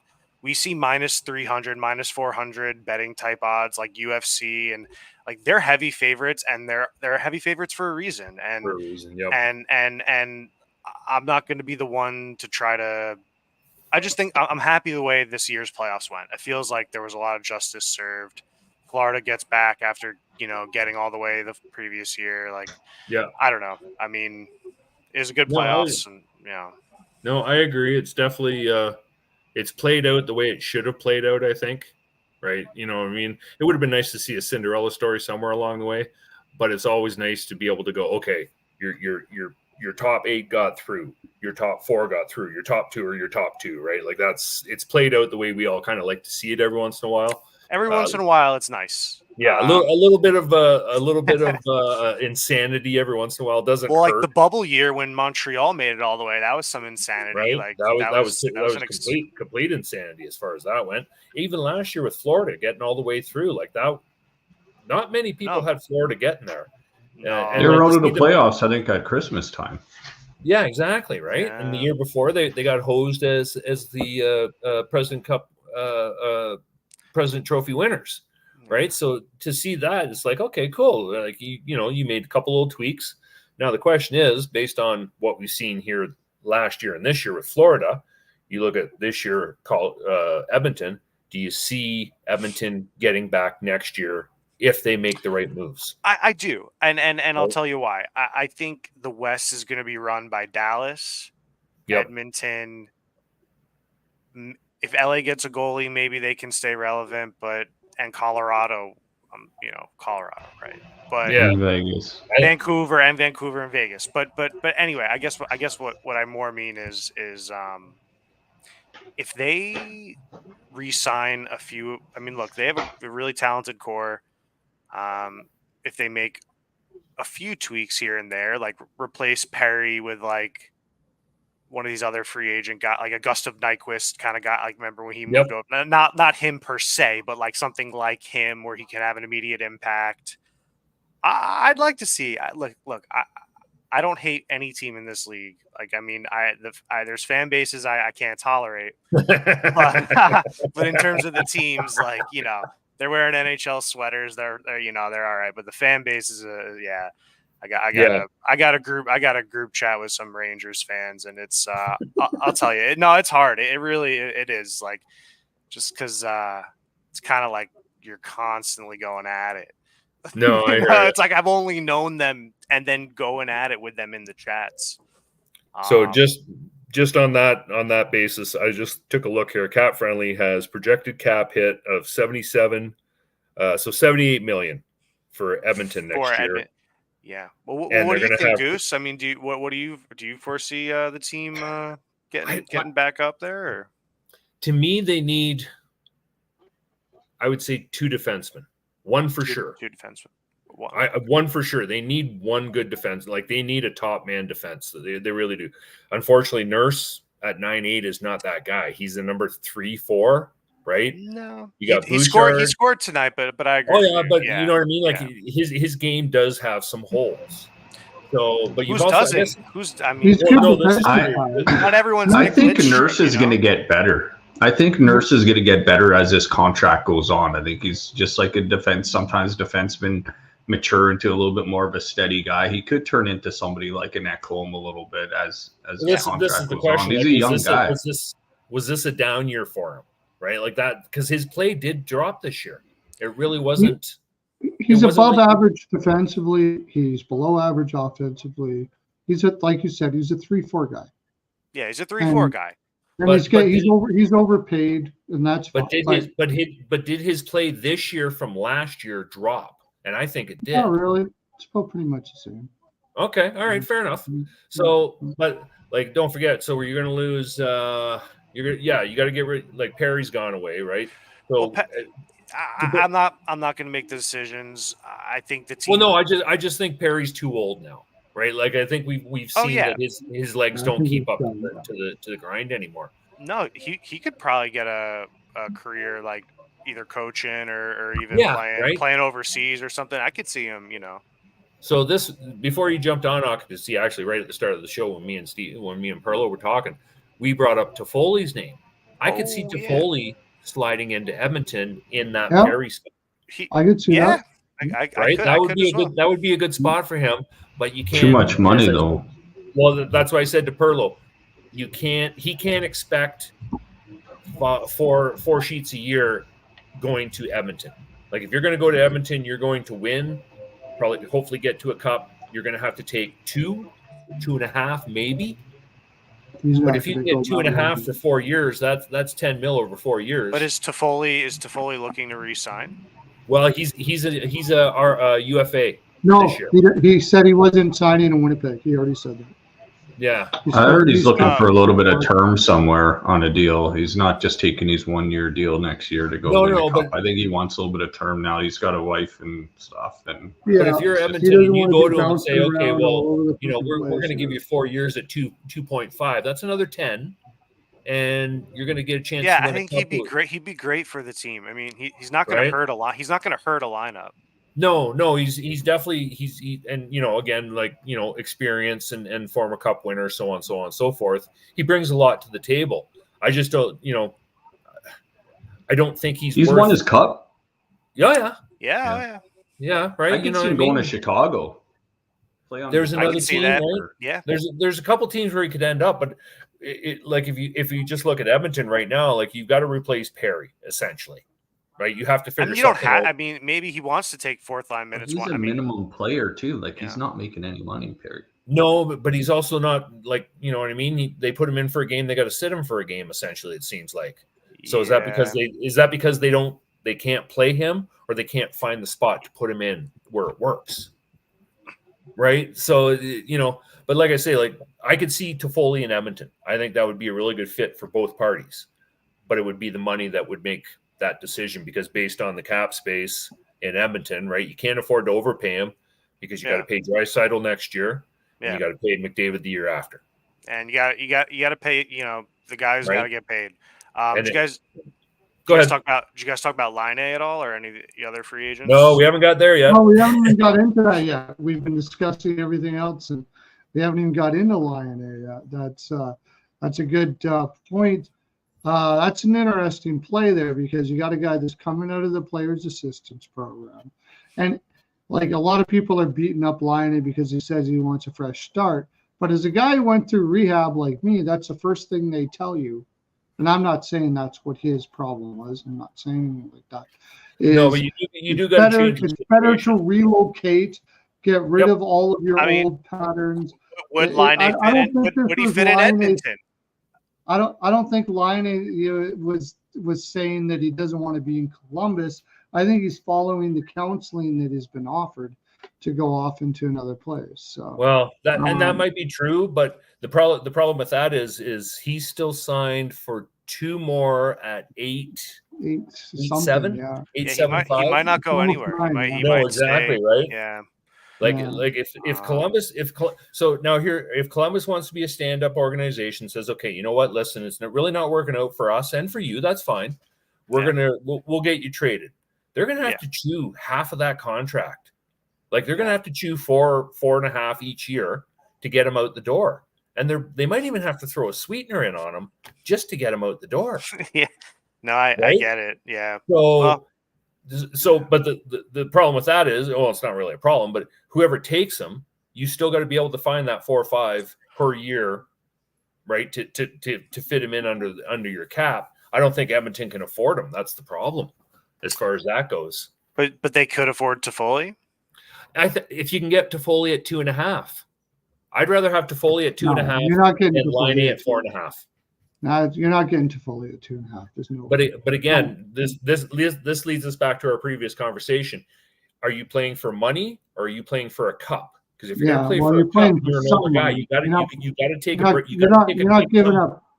He can get 5, 6 somewhere. He might bite on 4. Yeah, he might. But you know what I mean? If you look at it and you look at Edmonton, you go, okay, you know what? Jesus, you guys made it there this year. And you weren't, there was a couple holes. If you patch those holes and they come to you and say, okay, we're going to give you 2.5 over 4 years, and we're going to give you the best chance we think to win a cup. If you want to win another cup, that's a pretty good deal in my books. Right? It is a good deal. Especially if you're not driving. If you're not driving, like if you're going to drive the third line, you're not the first or second line guy, so you don't have as much expectations placed on you, right? Toffoli might just thrive in that environment, right? No, it could be a good fit. I think it could be a good fit. So right, but then again, like we say, he could end up back in LA. He could end up in Nashville. He could end up in Ottawa. What about? Have you guys heard of Marty Natchez? Is he? Does anyone know where he's going? I've heard 4 teams mentioned for him already. Like teams are kicking tires on him, right? And they should be. Everybody should be. I've heard Toronto. I've heard Calgary. Apparently, Calgary put in Vancouver. a pretty decent call on him. Vancouver and somebody in the East. Wasn't Ottawa. I've got Ottawa on the brain. But I agree with anyway. I agree with occupancy. If they're willing to retain, and you can get, because I don't think they're getting a huge return no matter what they do on Line A, even if they retain. No, it's Line A is kind of open to get something. Yeah, exactly. I actually do agree with him. Edmonton would be a great place to go. That's a team that's always been a team that has given everybody second chances. You got that with Kane. You got that with what's that enforcer there a little while ago that broke his ankle. Zach Cassian. Yeah. Oh yeah. Yeah. Like so I could seriously see them. Just imagine McDavid feeding freaking Lion if his head's right. Yeah, no, I get exactly. That would be an absolute fucking insane. That could be insane. And you know what? Last year was his best defensive year he's had in his career. 8-1. 8-1. Even if Edmonton lands one of these guys, Toffoli, Line A, Natchez, I mean, wherever these guys go, they're going to make an immediate impact. And it'd be good to see also moving forward, what other moves were going to be made. Did someone say Marchessault to Florida potentially? Was that? We were throwing that one around. Yeah, I was listening to this. Yeah, wow. Right. He could end up back there, right? Marchessault, like Toronto, there's a few teams where Marchessault could fit in quite nicely and get paid because he's got his cup. So is he happy? Is he happy now? Like, does he just want to make money? Right? Is it really? Oh, it is too. Jesus, McLeod. So just before we hop off them, I was just looking at Kane because I wanted to see what his contract. He's got one more year at $7 million, and he's got a modified no trade. He can only go to 3 other teams. Evander? Yeah. Okay. And I'll be honest, watching him this year, it looks like his fucking circus is starting up again. Oh, right? I don't follow that too much, but the way he behaves. The way he's behaving this year in Edmonton reminds me of his time in Winnipeg when he started to fucking go off the rails, and Buffalo. Oh yeah, I don't think he's. I personally think he probably doesn't deserve the minutes he's getting. Kane is not a good player. I've been watching him. No, he doesn't skate. He doesn't skate. He doesn't get back to the crease. No, he's a lazy player. Yeah, he right. He's only 32. Right, that's the thing. Like it's. Again, I said this. I heard this comment about Laine. One of the best players that could play the game that looks like he doesn't want to play fucking hockey. Yeah, I heard that about Laine, and I went, "Wow, that's almost a really good assessment of Laine because that's what it looks like." Kane's another one, but Kane to me is the same as PLD. All the fucking talent in the world. Yeah, I agree. And just doesn't want to fucking work. I would take PLD over Kane all day long, though. I wouldn't want either one of them. Yeah, but I would take PLD over Kane. Like watching PLD in Do you know what's LA weird? Year, did you watch the Worlds? Did you watch the Worlds? I did, and he played like a fucking king there. I know. What the fuck was that? I couldn't believe it. All of a sudden, like, why weren't you doing that all year long? You know why? Because there's no surfing. I knew that was coming. I was waiting for that. That's great. Why. Right, Can't but surf like in Europe. And like so now here's the other, and I heard this. If the Cup finishes Monday, is it Monday they play next? No, Tuesday. So if the Cup finishes Tuesday, LA has 1 day to decide whether or not they want to buy out Kane or they want to buy out PLD, because they only have to pay a third of the salary because of his age and the contract length. If they don't buy him out before I think it's June 26th of this year, they can only buy him out for 2/3 of the contract. So this is their one chance to get away from him if they're not happy with him, right? If they think it's been a bust, they can buy him out. It only costs them a third of the contract. I've heard that what's his name out of LA, the general manager, he's like, no, we're not buying him out. We want to keep him. I'm like, okay, well, you got 6 more years of that lazy shit doing that. If that's right, like to me, if I'm LA, I would almost consider buying him out, because what I've seen this year, he's not worth what you're paying him. So yeah, no, I don't think he is, but he's a big name, and he can handle passes. I mean, he's not maybe the game changer winner type, but he can play in an NHL hockey game. And LA, you know, and they're building their team, someone in the business meeting room said that this is a good idea. And then they went and made a move for him.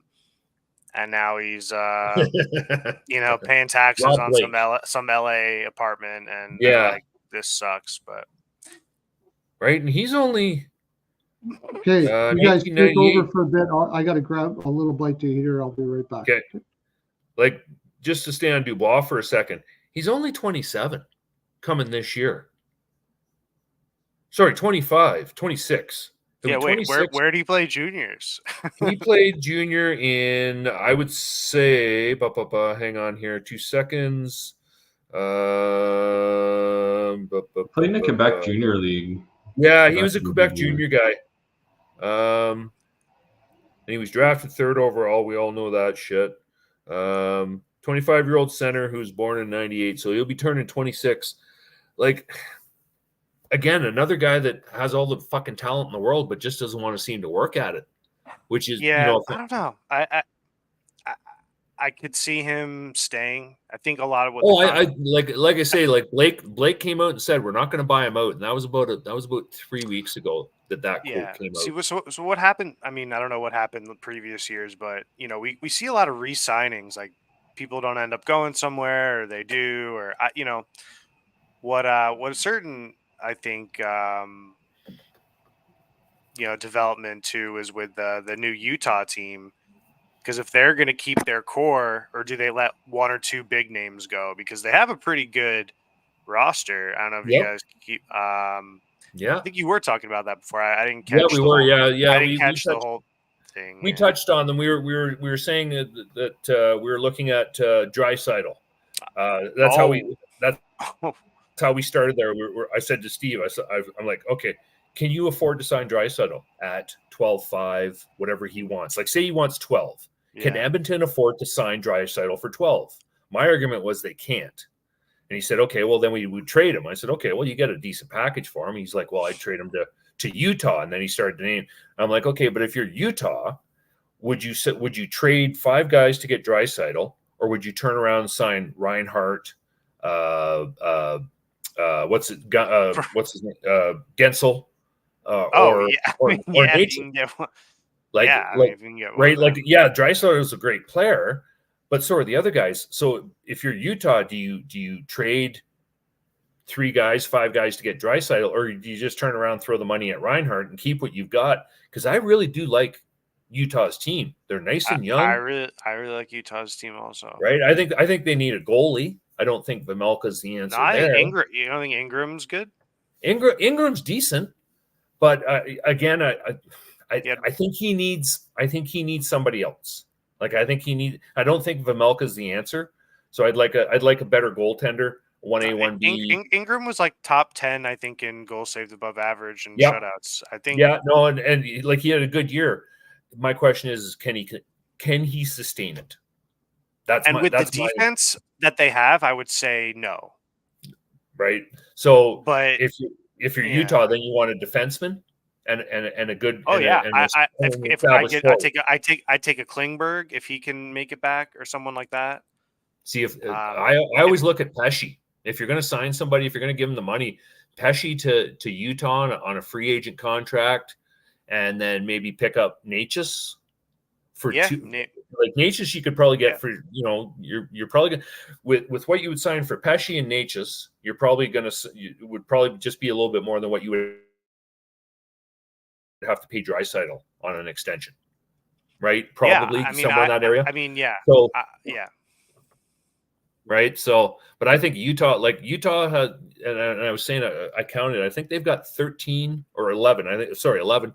They've got 11 draft picks this year alone. Right. And that's because they were taking on dead contracts and they were taking, draft picks, boom, boom, boom, boom, boom. They've accumulated a nice little stock. Ottawa, I think Ottawa is another team to watch this year. I honestly think they're going to do something. Yeah. I mean, I've been hoping that was happening with Ottawa for years. And I thought that Talbot would have helped out actually when he went over there. That was a couple years back, right? Yep. Didn't Talbot go? Yep. And then he didn't really pan out. I mean, they even picked up Matt Murray for a while. Like, they were, and then I think with Brady and then that core, they did sign Stützle, or are they still letting him? No, Stützle's been re-signed. I think he got the deal, so he'll stay. Yeah, he got 8 years more. He's under 10. I know that, right? So they've signed most of their core, right? And like Korpisalo, I thought Korpisalo was a touchdown when they signed him. Right. I thought that was great. And apparently Alfredson doesn't really want the job. Someone was saying. Really? Well. Yeah, we were talking about that on one of the shows. Rico, if you were here or not, there was some Ottawa fan in the chat, and we were just asking him, and I was like, "Oh, do you think Alfredson would?" And they're like, "No, he actually doesn't." So I don't know what they're going to do with that. That's an issue. That's what I. Well, Travis Green's there, right? Travis Green's their head coach now in Ottawa. Yeah. Yeah. Wow. So the question, Alfredson probably wants to move up the box, like assistant GM, or maybe take over. That's what I was going to say. He might want to slide onto the executive side of things, and right, not have to, essentially, if he doesn't have to travel every day, that might be more to his lifestyle these days, right? Depending on his family and situation. I can't speak to the particulars on that, but they're a good team. I think if they have a solid offseason, if they train hard, in the summer. I will say with that Ottawa team, when they got blown out when they came out west, I think they reverse swept on their. They were bullshitting around in LA, going to the beaches, playing Top Gun shows. And I get it, it's funny, but like, Connor McDavid and like these types of teams, like they don't let that shit fly. Like, I don't know. And again, I don't pay too much attention to that stuff, but I did as a bettor. And as a bettor, I was like, I thought Ottawa was going to come in and they were playing well. Like things were picking up. I think they were actually on a winning streak when they made. So it's interesting to look at those teams. I hope that the team can somehow remain competitive. I think they're an interesting team to look at for overs.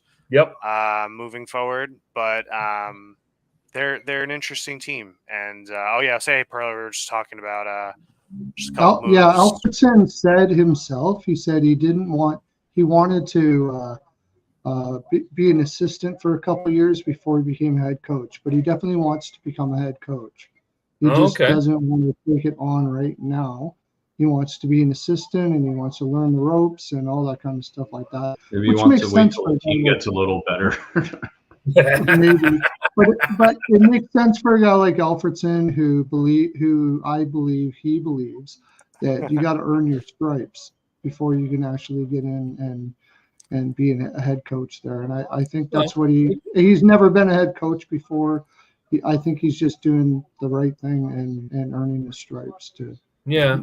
The question is, though, like if you're Travis Green, though, if management comes to me and says you're going to hire this guy, he's going to be one of your assistants, and you're like, no, that's not the way I do business, right? I like, and then there's going to be a conflict, Goose, and I don't know what's going to happen, Exactly, right? But Travis Green was hired, and he'll do what he does. And exactly, right. Listen, if he goes 21 in his first 42 or something, first 40 he goes 20-20. I think they'll say it was worth it. Oh yeah, for sure. Yeah. All you got to do is put together a decent season this year if you're Green, and you're. Oh no, because I don't even know if he'll make it past the deadline. Because if they want to move Alfredson up quick, they might just. Well, they signed him for 3. Did they give him 3 or gave him 4? I think they gave him 3 as a coach. Oh, so now he'll be there all season. Right. So you've got a year of Green for sure, right? I can't see the owner in Ottawa firing him out the door after just hiring him, right? So he'll take a season. But as long as, like I think we can all agree that and Avi here is Josh Norris and Shabbat have just not been good enough. Well, have they been not good enough, or have they been overworked? Like Ottawa had some issues this year, and I don't understand why. Not healthy. Josh Norris can't stay healthy. Yeah, that too, right? And Shabbat coming out of junior, playing at the World Juniors team in Canada, he had a good couple seasons in Ottawa. He played amazing. That earned him that long-term deal, and then he gets hurt. So I don't know. If maybe you get paid and the work ethic like isn't there. There's another team that you start getting a little hurt. It's like PLD when he signed that deal too. Like you think Pierre-Luc Dubois, who works his ass off at the gym, he's a gym rat, keeping in shape. No, that's what's showing on the ice with him. He looks slow and stuff out there, and it looks like he's not trying. I just don't think he could keep up with the health and fitness of these guys in the NHL unless he puts in the work off the ice. I think that's his problem. So maybe they'll turn him around this year, right? Because again, like I say, look, he's 20. What did I say he was? 26, right? He's too young to not understand the new way of doing business in the NHL, right? Like he should have a little bit better picture of what he needs to do season to season. But like Ottawa, just to finish the thought there, Ottawa, there's a team like I hear they got Chychrun on the block. They'd love to trade Chychrun at the door. But there's a team that would probably want to sign a good defenseman to kind of give the young guys somebody to work with, right? Kind of deal. Again, I've heard Tanev to Ottawa. That's another place I've heard is interested in Tanev. Right? He's going to get paid by somebody. But it's just a question of does he want to get paid or does he want to win? If he wants to win, I would say stay in Dallas. Right? Well, the thing with Chychrun, Chychrun's name was out there, even though he's signed beyond this year. His name was out there because the player puts it out there. It's not the Ottawa Senators that put it out there, and they said it that they had no idea why his name was out there and on the trade block and stuff. That comes directly from the player. Chychrun wanted more ice time there. He wanted more power play time. Yep. He felt he deserved it. He wasn't getting it. So when news like that breaks that Chychrun's on the trading block, that's because of the player leaked it out. There's no way that for sure, right? Oh yeah, no, absolutely. And just with Chychrun, to stay on him for a second, I mean, I was following the rumors before when he was in Arizona. Yep. And Ottawa came out of left field. I was hearing way different teams than Ottawa.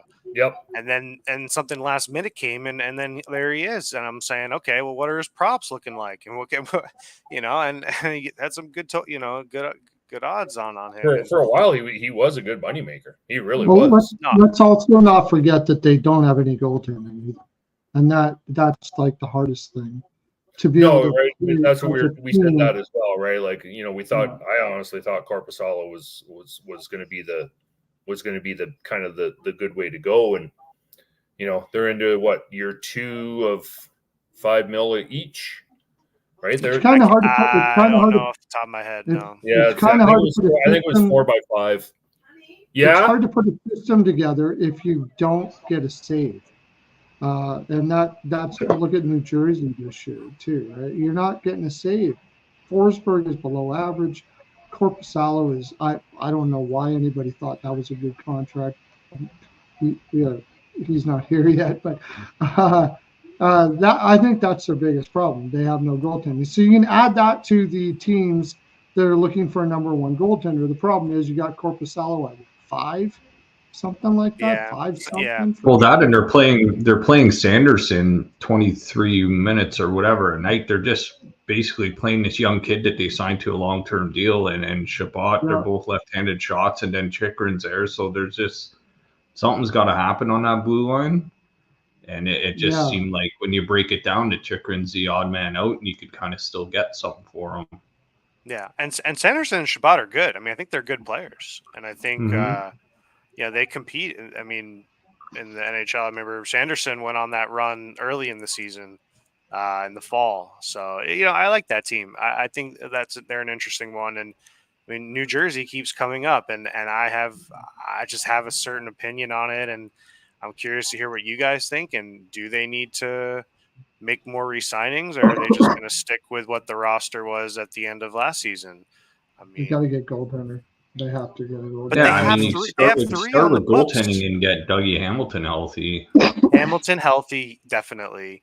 But they already have what's going on with Vanacek. I mean, they have so many goalies on the roster right now. No, Vanacek's in San Jose. Vanacek's gone. Or sorry, I mean Allen. I meant Allen. My bad. Allen, Allen and Schmid and what's his name there? I tweeted out a little while ago, and I got slammed for it.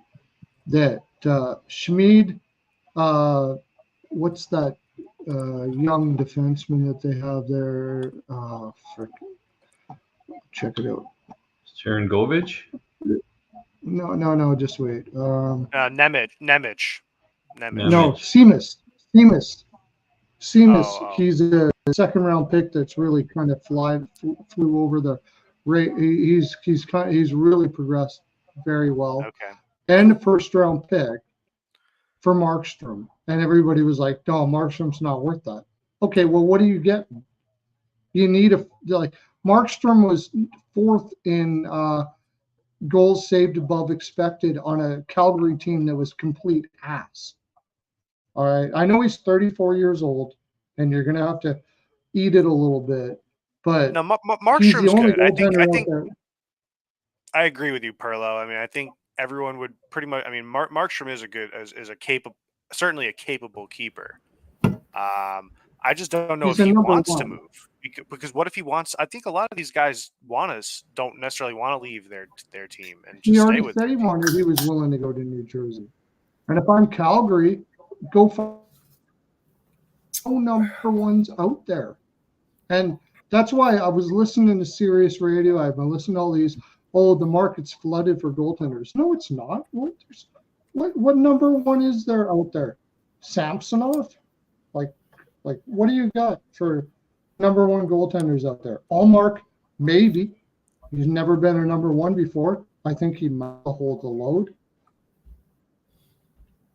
right? And to keep on that, you got Markstrom, you've got Samsonov. Yeah, I don't see anybody taking a chance on him, but like you've got we had this discussion earlier, and like we said, you might be able to consider 4, maybe 5 goaltenders available, give or take, but you got way more teams that need goalies this year, right? There's way more teams that need a goalie than what's available.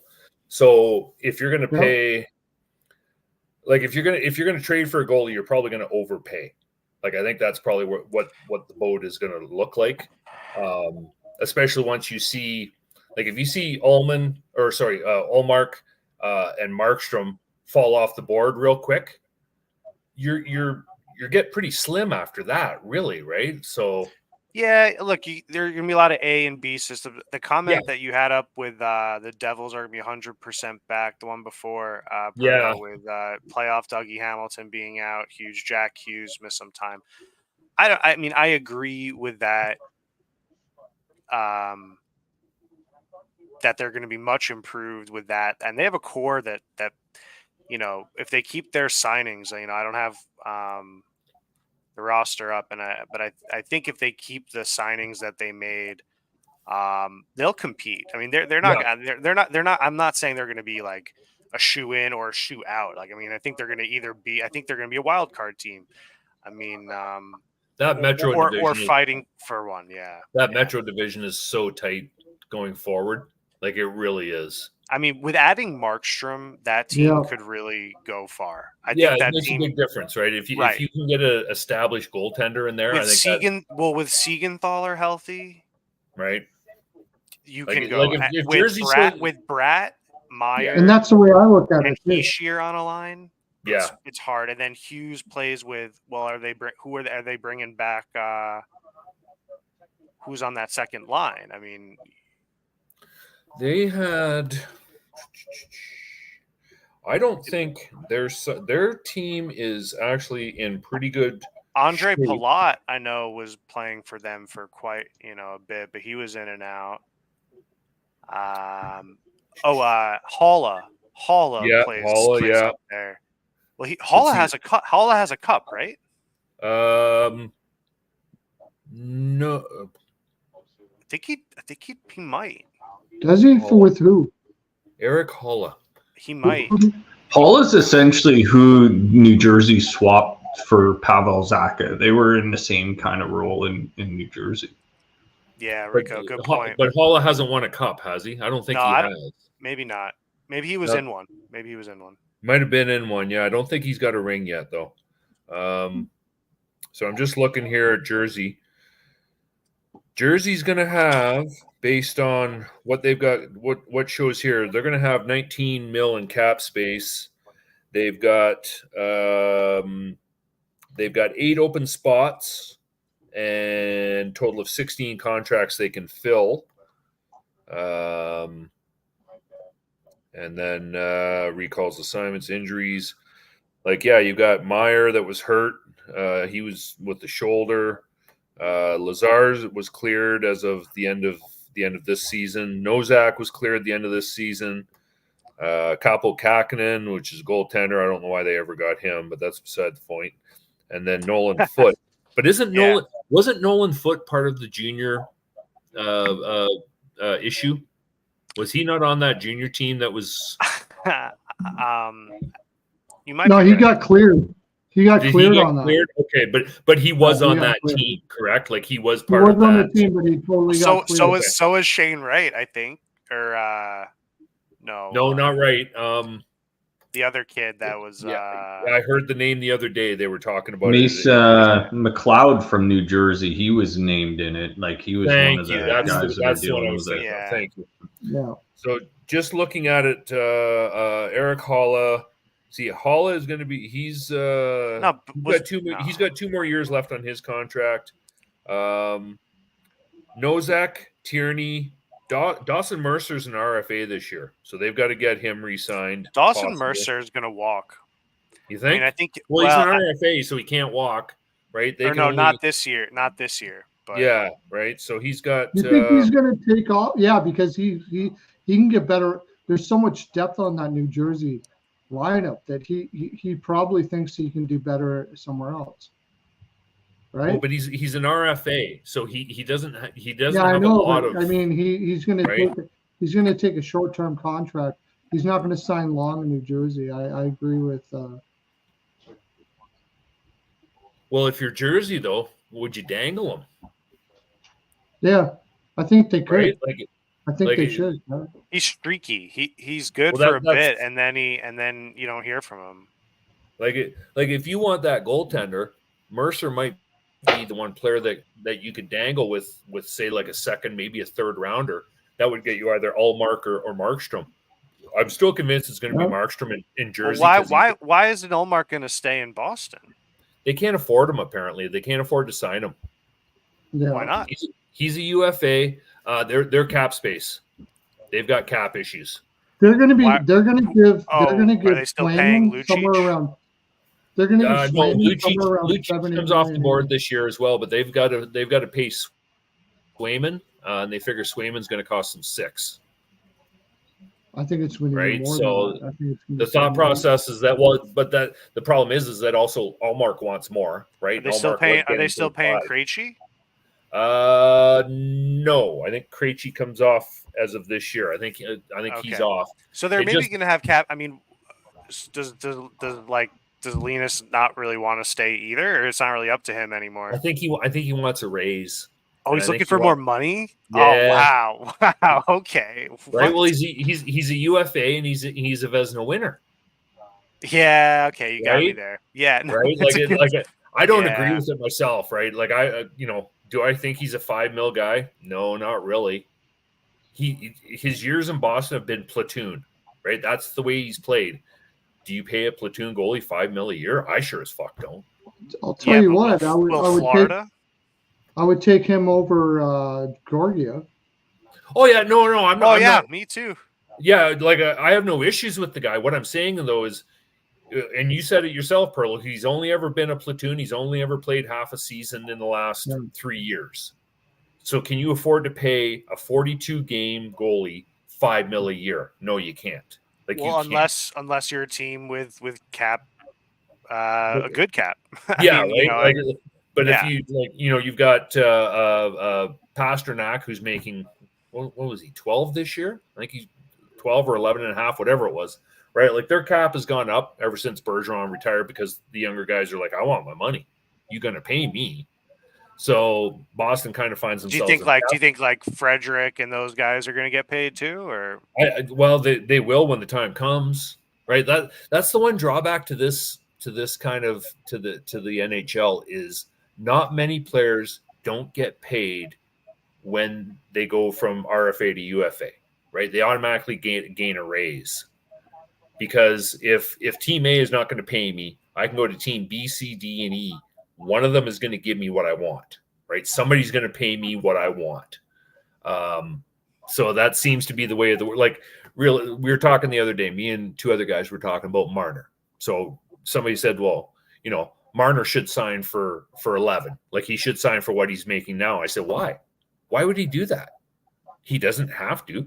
He can go to market next year. Somebody's going to pay him 12 and a half or 13 because they're going to look at the numbers and they're going to go, wow, I want 100 points a season out of this guy, and I'll pay him $13 million. Yeah, I mean, sure. If you're building a team, I would trust you. Sure. Right. Well, that's the way teams look at it, right? So, but in my book, Marner's not worth 13 because I've seen him too many times in the playoffs flake out. I don't care what you do in the regular season. I want playoff success. So am I paying you 13? No, I'm not. Kiss my ass. See you later. Bye. There's the door. So then where does he end up? Oh, he'll end up wherever he's going to get paid. Like that's the one thing about Marner. His last contract, he actually sat out. He sat out until the middle of November. They caved and they gave him what he wanted. That's where he got the 10-9 and the no movement in the last year. Yada yada yada. And he shouldn't have because he was an RFA. They should have played hardball with him. They should have signed him for an 8 or 9 and said, "Fuck you! You haven't won shit." They gave him what he wanted, and now the problem is that his numbers show that he's worth that money. But it's playoff success in Toronto that drives what I want to see. Is he worth, Like you paid him 10-9. You're going to have to give him a raise. He's going to want a raise. Plain and simple. I would. If I had his numbers, I'd want a raise. So do you pay him 12.5? Toronto can't afford to pay him 12.5. He's not going to take a hometown discount. He's already shown he's not that kind of a player. So he'll walk because he's not going to waive his no trade clause, as far as I can see. So that gets back to the original point is as these good players hit their UFA year, they want their money, right? I made 6 last year, but I scored 40. Guess what? And I agree with you. And look, yeah, right. Like I don't begrudge them, right? Look, these guys have a 10-year career. Exactly. They are going to go play for the contract, and I don't blame them. But I also think that you should have guys out there getting the best deals they can and trying to win cups. So, but and that's what I said to Perlo earlier is at some point you have to balance what you want to get paid and win, right? You can't have it both ways. Like you just can't. Toronto's a prime example of that. Edmonton's going to be a prime example of that if they re-sign Draisaitl and McDavid. Like you're going to have 26, or you sign in like Florida and Vegas, and you do get both. But yeah, right. And as long as your cap looks right, like so, there's a lot. And this is the part about hockey now that I love this part of it because I'm like, okay, now you got to figure out you got to have your nuts and bolts in a group. You better know what you're doing. But like I say, I can't see Toronto paying Marner 12.5 for lack of production in the playoffs. I wouldn't. I think Rico would agree with me. Yeah, well, there's got to be a point where you're paying Matthews and Nylander. Those guys got to be your number 1 and 2 centers. You can't be paying Nylander that kind of money to play wing his whole career. I think you got to make it work that Nylander turns into his old man, good two-way center that can score a shit ton more than his old man can. So, yeah, and possibly. then Tavares is going to be gone as well too. So, I mean, right? How do you? Yeah, I mean, you got 100 points in a regular season, 99 points, but you do shit in the playoffs. Would you rather have 2 $5 million players on that roster, or would you rather have one Mitch Marner? Right. Yeah, Abby's right. Abby's got a soft bitch in the playoffs. So anyway, to get back to the original point is that these guys, when they come up for their UFA status, they want to get paid, especially if they've got the numbers that match up with like 3 other guys that are making more. And yeah, you're right. Like if I was in that game, yeah, if I'm worth $5 million, I want my $5 million. Go fuck yourself. I could be out tomorrow if somebody throws an elbow the wrong way, right? So I want to get paid, and I appreciate that, right? But from a business aspect and from a fan aspect, you can't pay everybody what they want, or else you're going to have a shit ass team that a bunch of high paid guys that don't do anything kind of deal. So. Like I say, it's there this year, and we said like Mercer is a prime example. His contract, he signed. He's actually he's an RFA this year. Right now, he's RFA. His contract was $890,000. So as an RFA, you're going to give him a raise probably because his numbers have been decent, right? So you're going to pay him. Maybe 2. He'll probably see 2. Jersey, based on what I'm looking at, can afford to pay him $2 million a year. But is he going to take $2 million like as an RFA? So I think it's usually 2 years. So he's got no choice but to take it unless they decide to trade him, right? Well, so maybe you offer him 1.8. Yeah, right. Like the team, I think as an RFA they have to give him. I think it's a 2 is 2 the minimum. I think they have to give him a 12% raise minimum. There's a percentage of the number that they have to give him as a raise. Okay. Right? Like he is due a raise under the CBA. I forget what the number is. I forget what the percentage is of his original contract. So sure.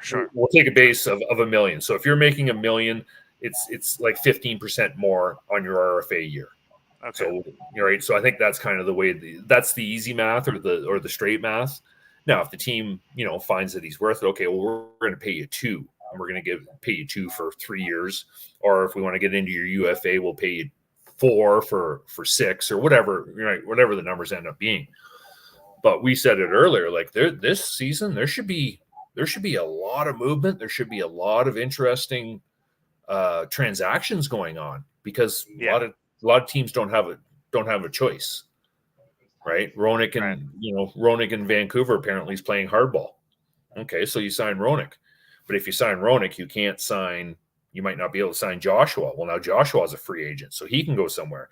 You can't sign Sidorov. Sidorov can go somewhere, right? So this snowball effect, as these guys start to get their contracts, it's kind of like musical chairs, right? If you're not careful, no, it really is, and I think there's a lot of that going on in their meetings this time of year, but I think that there's also like this kind of country club mentality in the NHL where the owners and the managers kind of know certain players have like certain, they're from certain areas or certain places. And I think like you could look at the Florida team, they looked like they were built that way.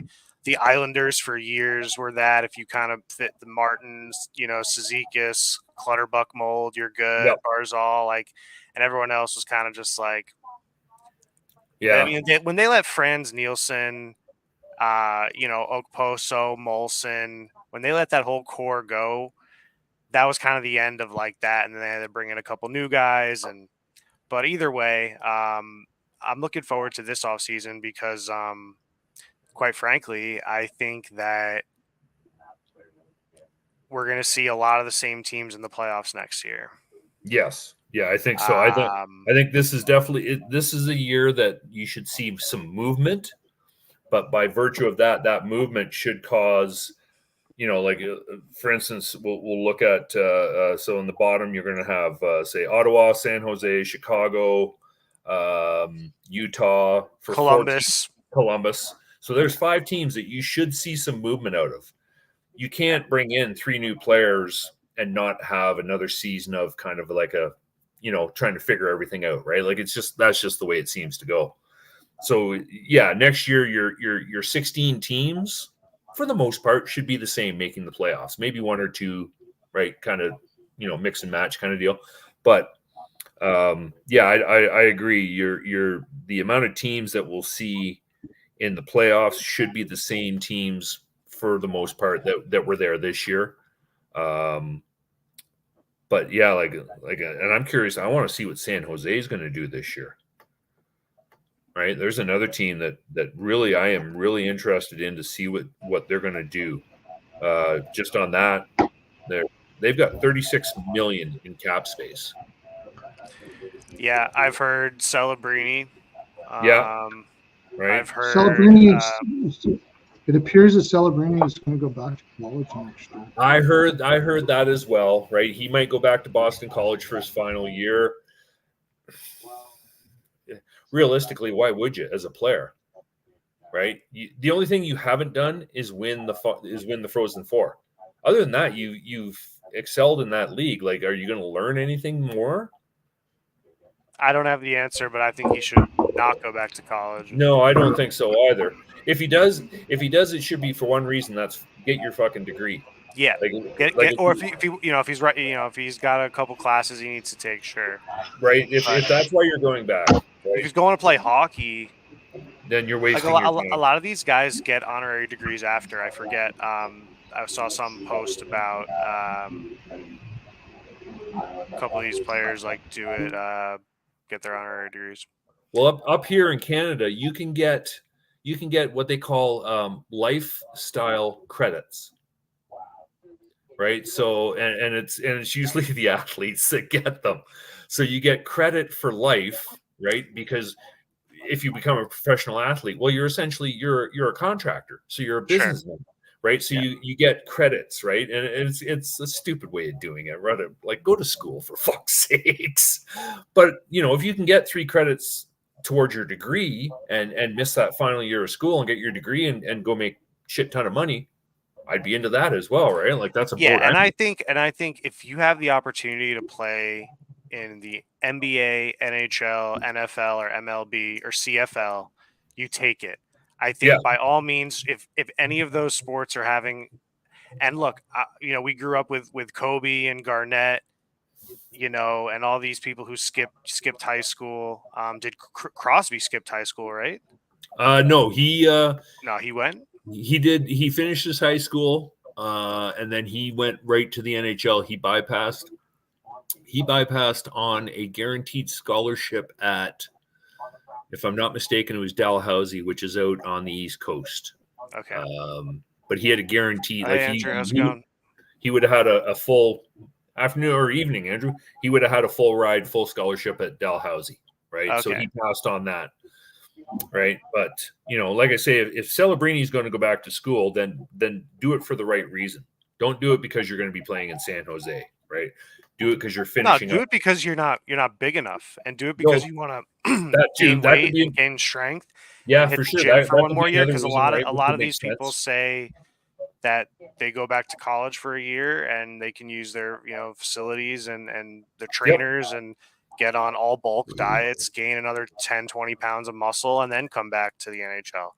So I think that would benefit a lot of players. I think the system is set up where it's going to be up to, I mean, we don't even know if he's going to get drafted. There could be some trades. I mean, you never know, like game day trades. I actually got to go to an in-person draft once. It was the 2014 draft at the Rock in Prudential or in Jersey, in Newark. That would be interesting to go to. My buddy's aunt through work got like tickets, and he asked me if I wanted to go. So we went. Yeah, it was a year Islanders got Ryan Pulock. It was awesome. Yeah. But things can happen. I remember for years and years, top 5, top 10 were always in contention, and then you had some trade come in late, and then they're busts, and then there's like the 2014 draft. I mean, there's right. Yeah, that class was unreal. Oh yeah, that 2014 class. Oh yeah, it's crazy. Yeah, I know.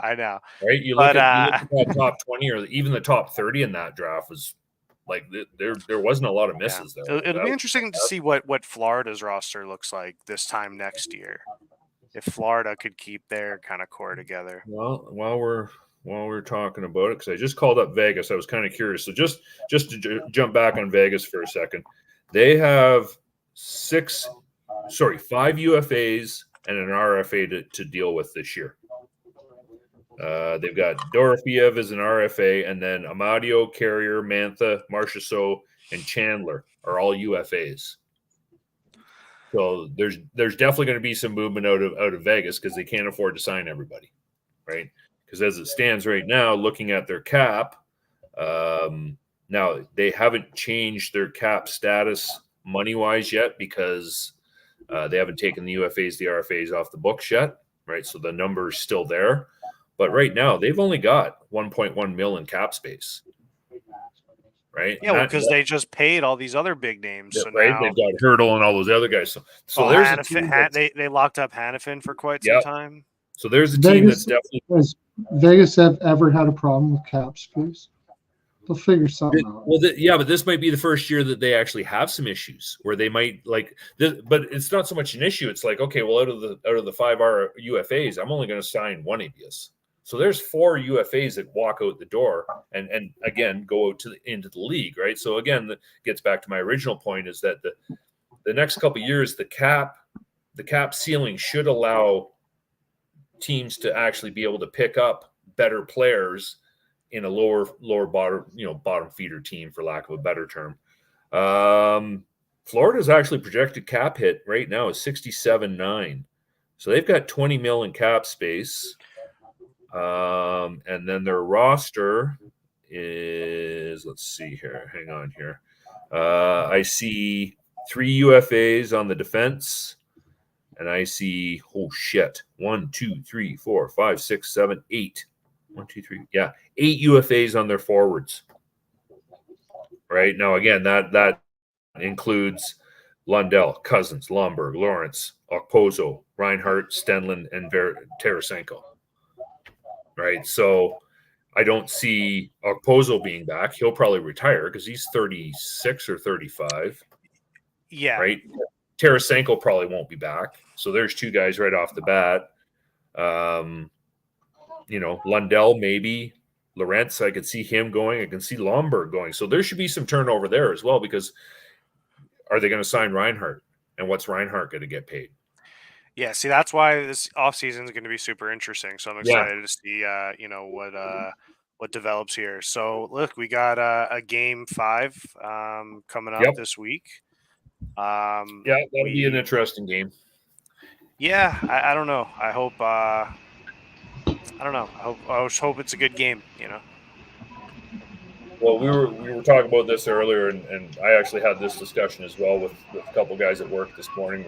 We were shooting the shit, and I said I can see Florida coming out and maybe not being all hot and horny, right? We're up 3-0. Okay, we can give you a game. It's not really what you want to think, but they might have thought it that way. We can win at home, and we'll do it in Florida so that we can have a good time instead of being in Edmonton. Yeah, but tonight, like Edmonton came out with a jump that they haven't shown all series. Like they came out tonight with a purpose. I don't know whether they've got them in that, whether they've got that in them for 4 games, and I don't think Florida's going to let them have it for 4 games. Florida had that power play at the beginning of the game there when Nurse took that knee penalty, and they banged the 2 off the post, and that could have been a totally different start because Edmonton came right back and scored that shorthanded goal. Yeah, exactly. That totally changed the trajectory to the start of that game. I mean, so the question is does Florida go home? Like they're probably on a plane right now heading to Florida. They're heading home. Yeah, that is what's happening. Right, and I would be. Get home, get in your bed. They'll get a couple naps in, and then right, and then let's put the foot back on the throat like we've done the first 3 games. Well, you're losing 2 hours flying home. I think it's 2 or 3. I think it's 3-hour time difference. Isn't it's it? 2. Yeah, it's 2. It's 2. Yeah, so they're losing a couple hours going home as well too. So they're going to get home at like 7, 8 in the morning. Yeah, probably. Right. Well, you figure even if they're taking off right now. It's 9:36 here. It's a 4 or 5 hour flight to Florida, so that gets you in about 2 in the morning. Yeah, so 4 in the morning, you're climbing off the plane. But tomorrow's a day off. Tomorrow's an off day, so you go home, you sleep, you take it easy. Take a couple ice baths, Yep, right.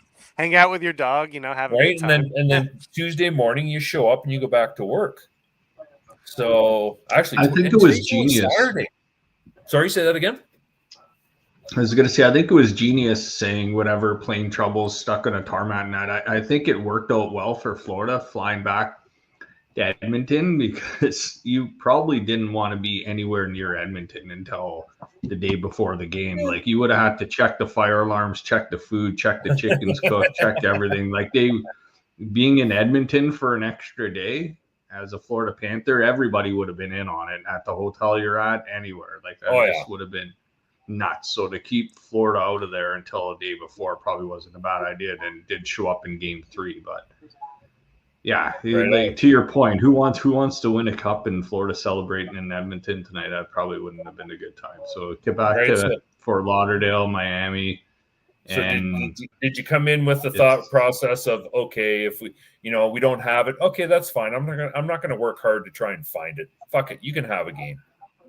Right, we'll go. Yeah, and I mean, I had Bobrovsky over saves prop tonight too. So, but I did have Edmonton in the over 4.5 plus a bunch of props that kind of some of them hit.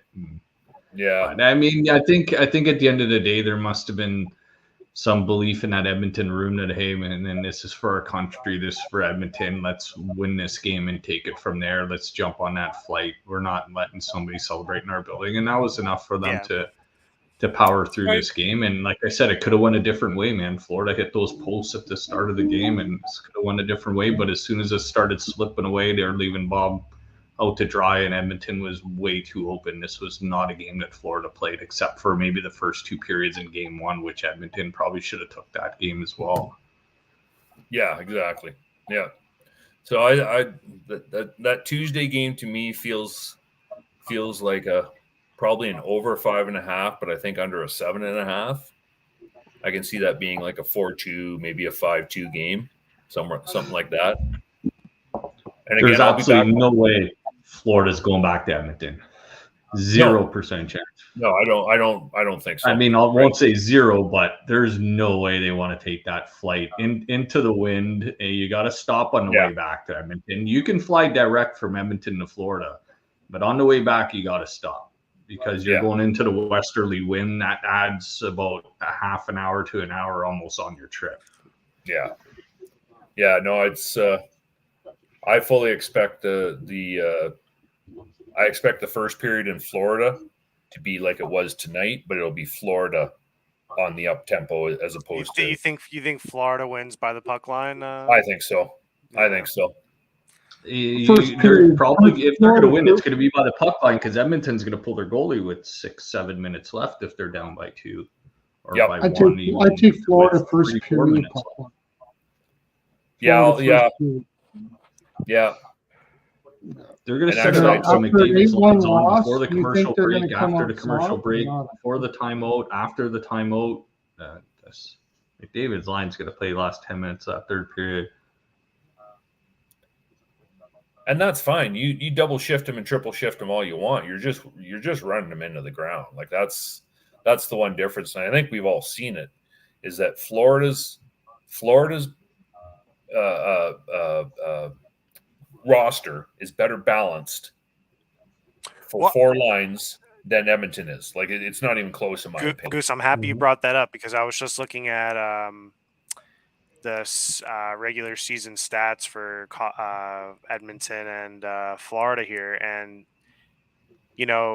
Florida top regular season points. You had Barkov, Kachuk, and Reinhart over 80. Connor McDavid had 100 assists. Yep. I mean that's like, look, he had more assists than the highest guy on Florida in points. So it's just impressive. But it is then, really then impressive. you go down and it's not as balanced, and you really had like 2 or 3 guys, because then you go down the list. For Florida, you got Verhaeghe, Bennett, Rodriguez, Forrest. All these guys are contributing. Day in and day out, and they care and they give a shit. They care. They want to win. Yep. Look, Florida for many years, especially those they were just some fancy boys with fancy cars, and people and people didn't want them to win, and they'd show up. All these guys were like that, and they had all. Look, what NHL team doesn't go to a Minnesota. Look, you go to certain markets and it's not as bad, but I think Florida had a reputation to be kind of this flashy organization, and teams didn't like that, but. They were also so bad that it was, here, come and buy a ticket for the game, and we'll give you a free hot dog. Let's watch Huberdeau cycle in the corners. Let's do that. Right? Yeah, and then they brought in that asshole there, Florida. What was his name? Horacek, or what was his name? Hornacek. As soon as they brought him in, they're like, we're changing the culture on this team. We're going to be a bunch of assholes. Darcy Hornacek. That's it. Yeah, but like if you look at the ice time, and that's where it really shows. Patrick Hornquist. He's got cups with Pittsburgh. Yeah, exactly. Yeah. But if you look at the ice time for both teams, for the most part, Florida is never has barely a guy above 20 minutes. Whereas you look at Edmonton, you see, now the other night was an outlier because there was a couple guys hurt, but you had the defenseman Bouchard. He had 30 minutes in a game. You can't play 30 minutes. Like, you just can't. Especially if it was an overtime game, sure, okay, I could buy that. But in an overtime game, not in a 60-minute. Not in a 60-minute game. Like your guys, you had McDavid had 24, Draisaitl had 23, right? You can't. Whereas you look at Florida, barely any of their guys are over 20. Like Maurice runs 4 lines. He rolls them continuously. Everybody skates anywhere from 15 to 17, depending on, power play and penalty kill. So the overall, once you get in the last 10 minutes of the game, that's why they're always able to run that heavy forecheck in the last 10 minutes, because nobody's skated 20 minutes in a game, right? You're 15 minutes here. You got to go out and skate hard. Okay, no problem. I can do that. Right. So that's why I think that regardless, Edmonton was bound to win the game somewhere along the way. Would it have been to see a sweep? Would have been nice? Sure. I would have been able to rub it in the fucking fans of Edmonton that I know. Whatever. I got a guy up the street. He's an Edmonton fan. Sweetheart of a guy. He's been giving me gears about my Leafs, so I'll give you gears about Edmonton. Yeah. I've been riding him like a rented mule the last 3 games. But we laugh about it. It's all well and good. But I don't see Edmonton winning 4 straight. And I know somebody was on here that was, I forget whose name it was, but book it. Edmonton's winning. Edmonton's 7. Winning. Like, come on. Abby's a big Edmonton fan. Man. Yeah, but there was another guy that you put up as well. And I'm like, cheers to you. I'm a fan. I'd say the same thing if it was my Leafs in that boat. I always have and I always will. But you got to be a little realistic somewhere. Listen, along. if this was a Carolina, New York, Florida, type of series going 7, I could see it. More, maybe more mature team. But Edmonton, they haven't been playing together for that long. I mean, they brought in a couple new guys towards this season, and it changes up the dynamic. I mean, Florida's played together now for at least a couple years. 2 years with this lineup, right? For the most part, right? So having said that, Chris Miller, Oilers 100% have 4 lines. Yeah, they have 4 lines. They don't play 4 lines though. When they're down 3 goals, all of a sudden it's 2 lines in a bit, and that's the point, Chris. Is that Florida? It doesn't matter if Florida's winning by 4. It's like me saying, or down by I 100% have a brain. I do. It's not effective. If I could only have a brain. But right? I do have one. There's no doubt about it. I have a brain because I'm talking. Yeah, right. Like every team has 4 lines, but not every team runs 4 lines all the time. They don't cycle 4 lines. That's the point. Right? So, did you see McDavid break Gretzky's assist record for a single playoff at 32 assists? Did he really? Nice. Broke Gretzky's record. Yeah. Did he? Yeah. Okay, I wanted to say something, and you probably won't agree. Maybe you won't. I don't know. Who are you talking to? I think it's going to be Florida. I still say that just defensemen. I'm not talking about goaltenders or forwards, but the defenseman lineup. This has got to be the worst defenseman to win a cup since maybe like back in the Pittsburgh days. I don't think so. These Florida's defensemen are horrible, and so I disagree. No, yeah, well, I don't. Okay, disagree. All right, so all right. If you look at it on paper, they're not the best, but Maurice plays them the right way. They're slotted correctly. They've got a top 9. They've got the best top 9 forwards we have seen since Detroit, as far as 2-way forwards are concerned, back in the Detroit days. Now, Detroit had a better defense. Oh, yeah, Detroit had the actual defensemen are terrible. Ekman Larson. But you have to look at now again, though. Again, this goes back to the statement of they're slotted and they play in the right spots. You're asking. I just think that they're propped up. You're asking to quote Don Cherry. You're having Lawsome Tossum play on your 3rd pair, and you're having him play 10 to 12 minutes a night. That's perfect. That's exactly what you need from him, right? As long as Oliver Lawson Tossum. I love that. But anyway, you can have a less than stellar defense as long as everybody is slotted correctly and you rotate them correctly and put them. As long as you got the best top 9 2-way forwards we've seen since Detroit, you can have that. Yeah. Yes. That's otherwise. Yes. Otherwise, if your forwards are coming back on any other team in the league that played in the playoffs, like in Dallas, for instance, Dallas wouldn't even have made it past the first round. Dallas had a way better defense on as far as man-to-man than Florida. Way better. Vegas, way better. No doubt about it. But okay, we will agree to disagree on that, Perlo, because I don't. The logic to me is who's good. Forsling is getting celebrated like he's a great defenseman. He's not. He's a top 4 guy. He's not a 1-2. He's a top 4 guy. Who's good? Ekblad hasn't been good for a long time. Mikkola has no offensive capabilities whatsoever. He's a decent defensive guy. If he were to play, he wouldn't even barely make the lineup in Dallas. Well, he would barely make the lineup. He would fill in that spot that Hockenpah, who was the guy that played, that friggin' guy that hasn't played forever, and all of a sudden they brought him up. He used to play for Florida, actually. They had to put him in. All right. Yeah, Hockenpah was a different. There was another guy up there. I know who you're talking about. Yeah, I can't remember. He used to play for Florida. He got booted out of Florida. He got his ass. He would have. That's the spot he would have filled if he was in Dallas. Like every single one of their defensemen is better than him.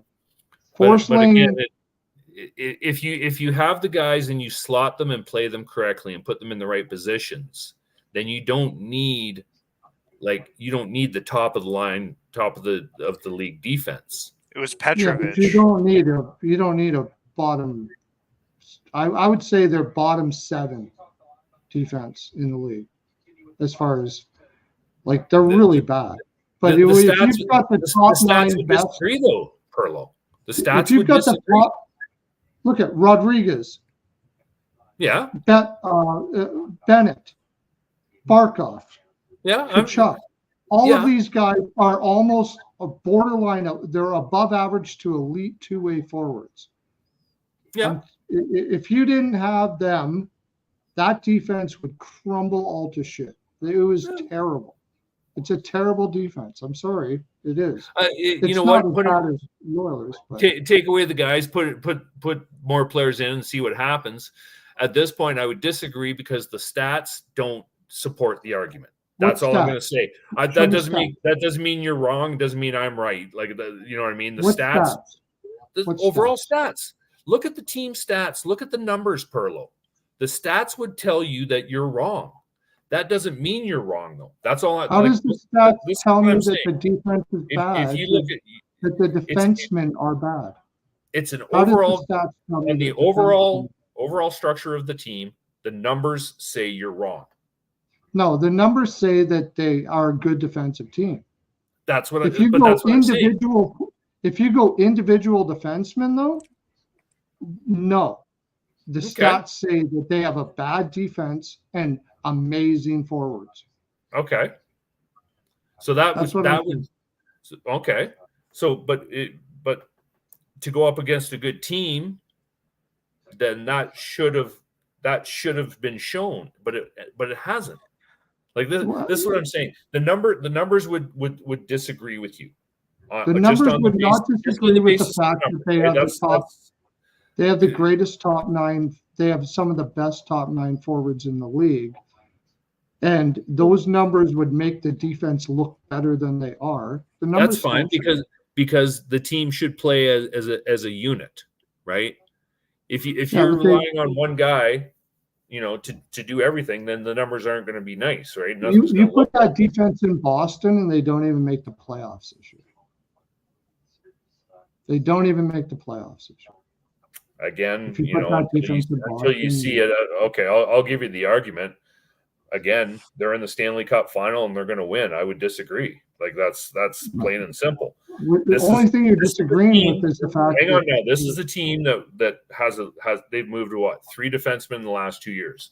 In the last 3 years, they've won the President's Cup. They've been to the Stanley Cup finals twice in the last 3 years. And I'm telling you, it's because of most of those guys have been there, right? There's defensemen that move in and move out, right? But overall, now, is it because the forwards are good? Forwards are good. I'm not going to disagree with you there. Totally. But the defense play a good structured game. Yeah, right. They don't. So they get propped. They get propped up by forwards that come back and can play hard through. Like some of the best two-way guys I have seen. Like I said, since I can't argue with that. I can't argue that with you. But that is not true. A good defense. It's not a good defense. Again, I would. They have shut down as a team. Now, again, this is as a team, but even you watch the defense, they've kept Draisaitl and McDavid at bay, with the exception of tonight. So, Are they that bad a defense core? I would say I'm going to go to Calgary and we're going to watch tape, and I'll show you how great these forwards are. They're not getting enough credit. I'm not disagreeing with you on the forwards. What I'm saying is no the defense doubt about it. They're bad. not getting enough credit. Yeah, they are that bad. No, they are. And I'll go to Calgary and I'll watch it with you and I'll show you why. Okay. Because if you had this defense with just about any, like you give this defense to the Rangers, oh my God, man, it would be disgusting. It'd be horrible. It would be. Well, the Rangers had better defensemen than Florida by a long shot. Long shot. Even last year, Florida had Gudas and Mark Stahl. This year, I think they added Ekman Larson and Kulikov. I think. Yeah, exactly. They had a better defense last year than they did this year. Gudas is better than just about anybody they got, except for maybe Forsling and Ekblad, maybe. But and then Forsling and Montour were the main ones that were there last year. Ekman Larson is just barely scraping by. And Mikkola, I mean, he's a good defensive guy, I guess. But Mikkola was a third pairing guy on the Blues before he went to Florida. He's a third pairing guy in the Blues. He didn't even make the Rangers, and he's playing in a top four in Florida, and all of a sudden became a great defensive defenseman. No, but Ekman Larson had a lot to prove too, though. He was bought out, and he was a good defenseman in on a bad Arizona team. He was just in a bad situation in Vancouver because he got bought out, and Vancouver picked him up. It just didn't seem like a good fit there for him. He's had the best year he's had in years, and he still was not good. So this team is like these top 9 forwards are insane. The Florida forwards do have a lot to do with it. I went and saw a playoff game in Florida last year against Toronto in Toronto, and I see how Florida works, and their defensemen just shove it down low and they cycle and they get it and they bang you around the boards, and then they just bring it out front and you can't get in front of them. So those forwards never make plays that are going to risk their defense. And they get back and they give that defense every angle they can to get them the puck. Yeah, they're committed to a unbelievable. They don't do too much. The Florida's defense, they just don't do too much. They're very consistent. It all starts with Barkov, and it starts in those team meetings, and there's so much good leadership on that team now. It seems like Florida's got the bad apples out of that room, and now they got guys that are pulling on the same rope, and you got a guy behind the bench that deserves to win a cup before anybody, player or coach on either team in Paul Maurice. So, yeah, I mean, if Edmonton were to win the cup, they would have definitely had the worst defense to win the cup since for a very long time. Yeah, I can't argue that. Yeah, I can't argue that. No, I can't argue that. No, I'm not going to argue that. Yeah. Well, I don't know. If Edmonton loses this cup, who wins a cup first in Alberta, Calgary or Edmonton? I guess you've got to say Edmonton, right? Well, you got to say Edmonton. Got to say Edmonton. Regardless of what Calgary wants to say or doesn't say, they're in the mid. They're going to be doing a rebuild, retool. Take your pick, whatever. But Conroy's done well so far there as far as making moves and gaining assets there. Yep. Yeah, he did well with that Lindholm trade. That was freaking fantastic. Yeah, that was a good. There's another guy. What's Lindholm doing next year? He was never good to begin with. He was propped up like Kachuk and Gaudreau on a line, and some freaking people tried to almost give him a Selke. The guy is not a good defensive forward. He wasn't even the best defense. He was the worst defensive forward on his line, and he almost got a Selke. I don't. They keep talking about. Is he going to be in the category of being overpaid next year? Yes, he is. Oh, absolutely. Yeah, absolutely. He's a second. He's a 2-3 center that can win faceoffs. And he's probably going to get paid $7 million. The rest of his career, I would bet lots of money he'll never get over 60 points again. He's probably going to get an 8-year or a 7-year, $7 million. So he'll probably make $50 million on his next contract. He'll be over. Sending him back to Columbus with Gaudreau on his wing. Yeah. Actually, the hot talk for him right now seems to be Boston, because Boston needs the centers. And that's why the thought process is he's going to get overpaid because Boston has no choice. So I don't know. They could pay the guys they have now and restructure deals. Well, that's the thing, right? And that's that was kind of, I was talking to Jimmy Murphy about this, and that he says that's all he hears in Boston is Lindholm. And he's like, look at this guy. Like, don't be fooled by the numbers of the 1 year. Look at everything as a whole, right? Yeah. And you're going to see that he's not a 7 million guy. He's probably a 5 million, right? Which is decent. To Lindholm's defense, he scored a big goal in the playoffs this year. Yes, he actually probably made himself some money back. Yeah, but on a whole, I agree with you. Like, I don't think he does have the numbers as you're suggesting. No, but I do think he has. The guys like him. He's a likable guy. He's easy to fit into locker rooms. Like, he doesn't bring in a lot. I feel like that you got to take a look at some of that stuff. And I'm also just hearing for some Philadelphia Flyers news that Michkov is going to sign, and then that Fedotov is going to be the number one or A and B with Ersson if that goes through. So that'll make a difference. And then their other guy, Konechny, was asking for a whole lot of money, right? Well, I heard 7 by 8 or 8 by 7, 8 mil at 7 years, or no, 8 by 8. Sorry, I think I heard. I can't comment on the terms, but I think for that team, what's interesting to look, I was just looking up top 3 defenses just in terms of unders in the NHL, and it was Florida, Boston, and Philadelphia. Yeah, and and I think that they were competitive for a while. I mean, that's an interesting market, and they fell out a little bit at the end. Yeah, everyone was throwing flames to towards his. Yeah.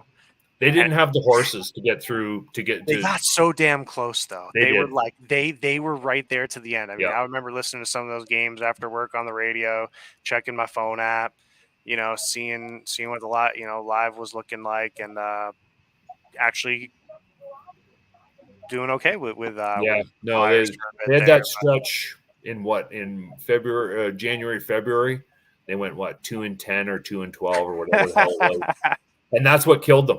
Right? If they play 500 hockey through that stretch, they make the playoffs, no problem. Well, I think Philly's got a good pulse on that team now with Keith Jones there. I think he's connected within NHL execs on and off the ice. Just people that I think he's a good guy to have in Philadelphia. He's not afraid to just strip it right down. He knows what that team needs and doesn't need. Like, he got rid of Sean Walker right in the middle of a playoff chase, and he wasn't afraid to do it because he knew they weren't there. So I think they're going to do things right in Philly, and I think that organization's definitely trending up.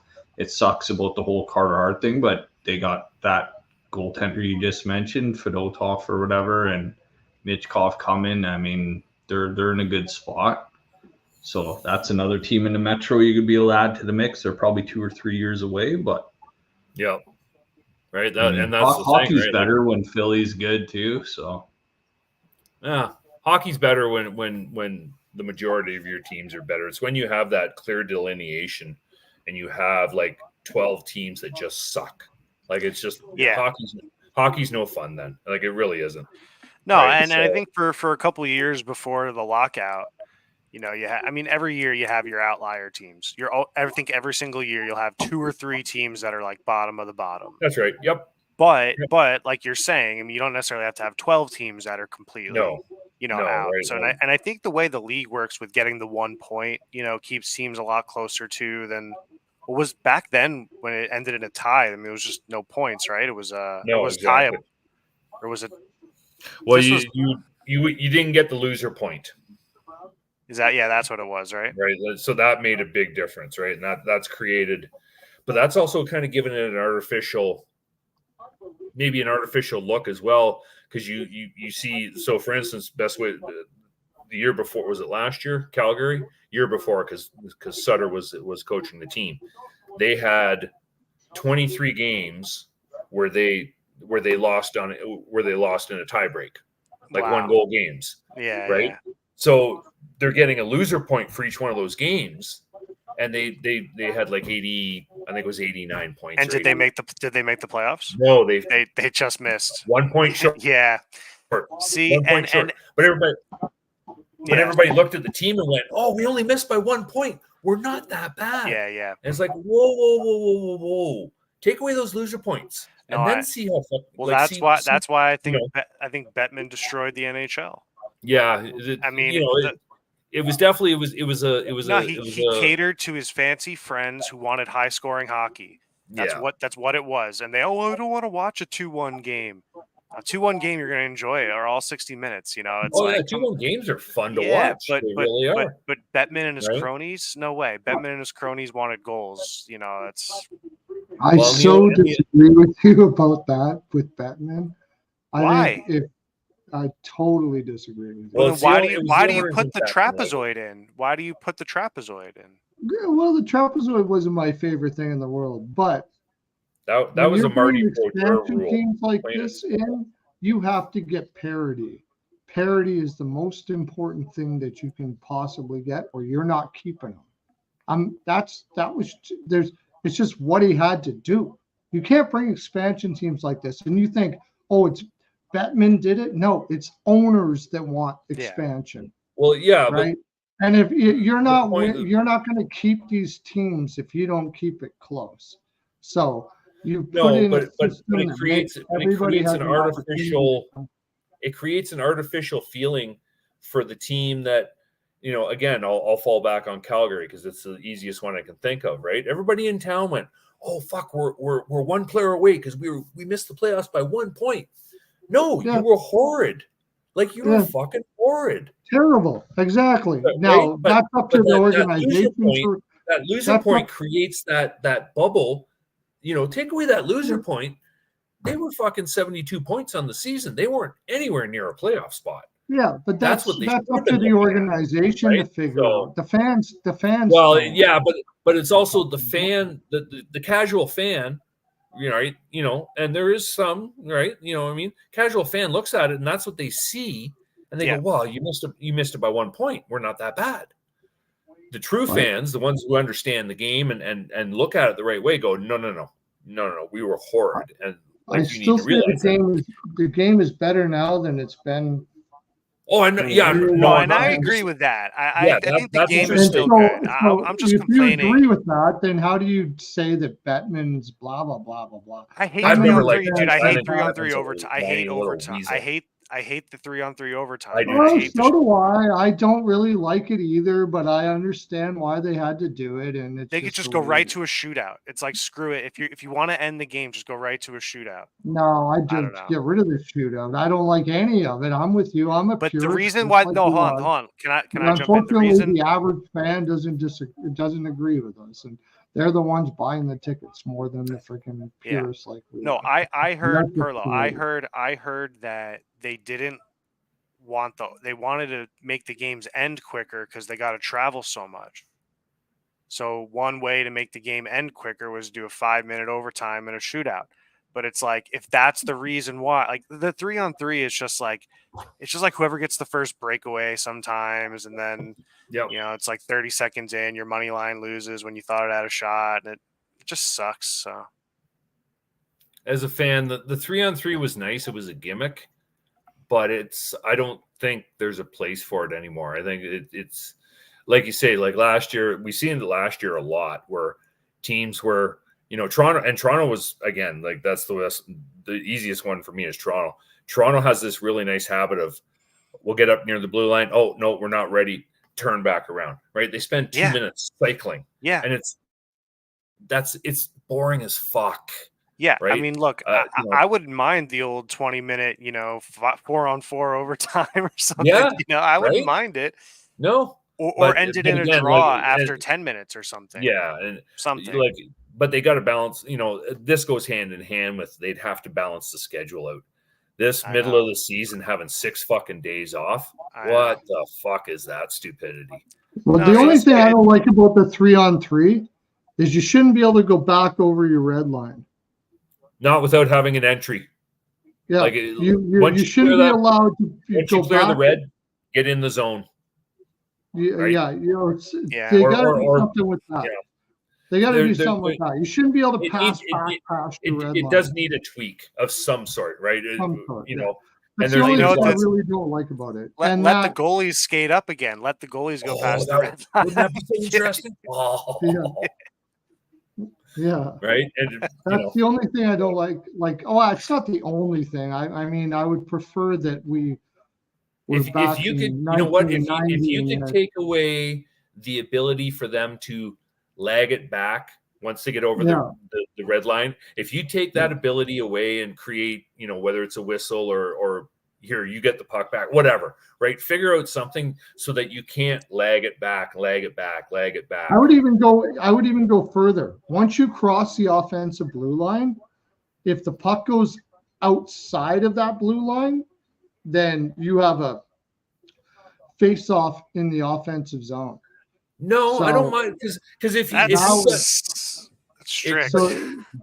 But if you if you can get it, like bring it into the offensive zone. If you can get it in the offensive zone, I'm happy with that. It's when they bring it across the red line and they're not happy because the other team has figured out. All I got to do is put 3 guys here. Right? That too. Totally. Yeah, exactly. So that's what you got to fix. That's what you got to try and get away from.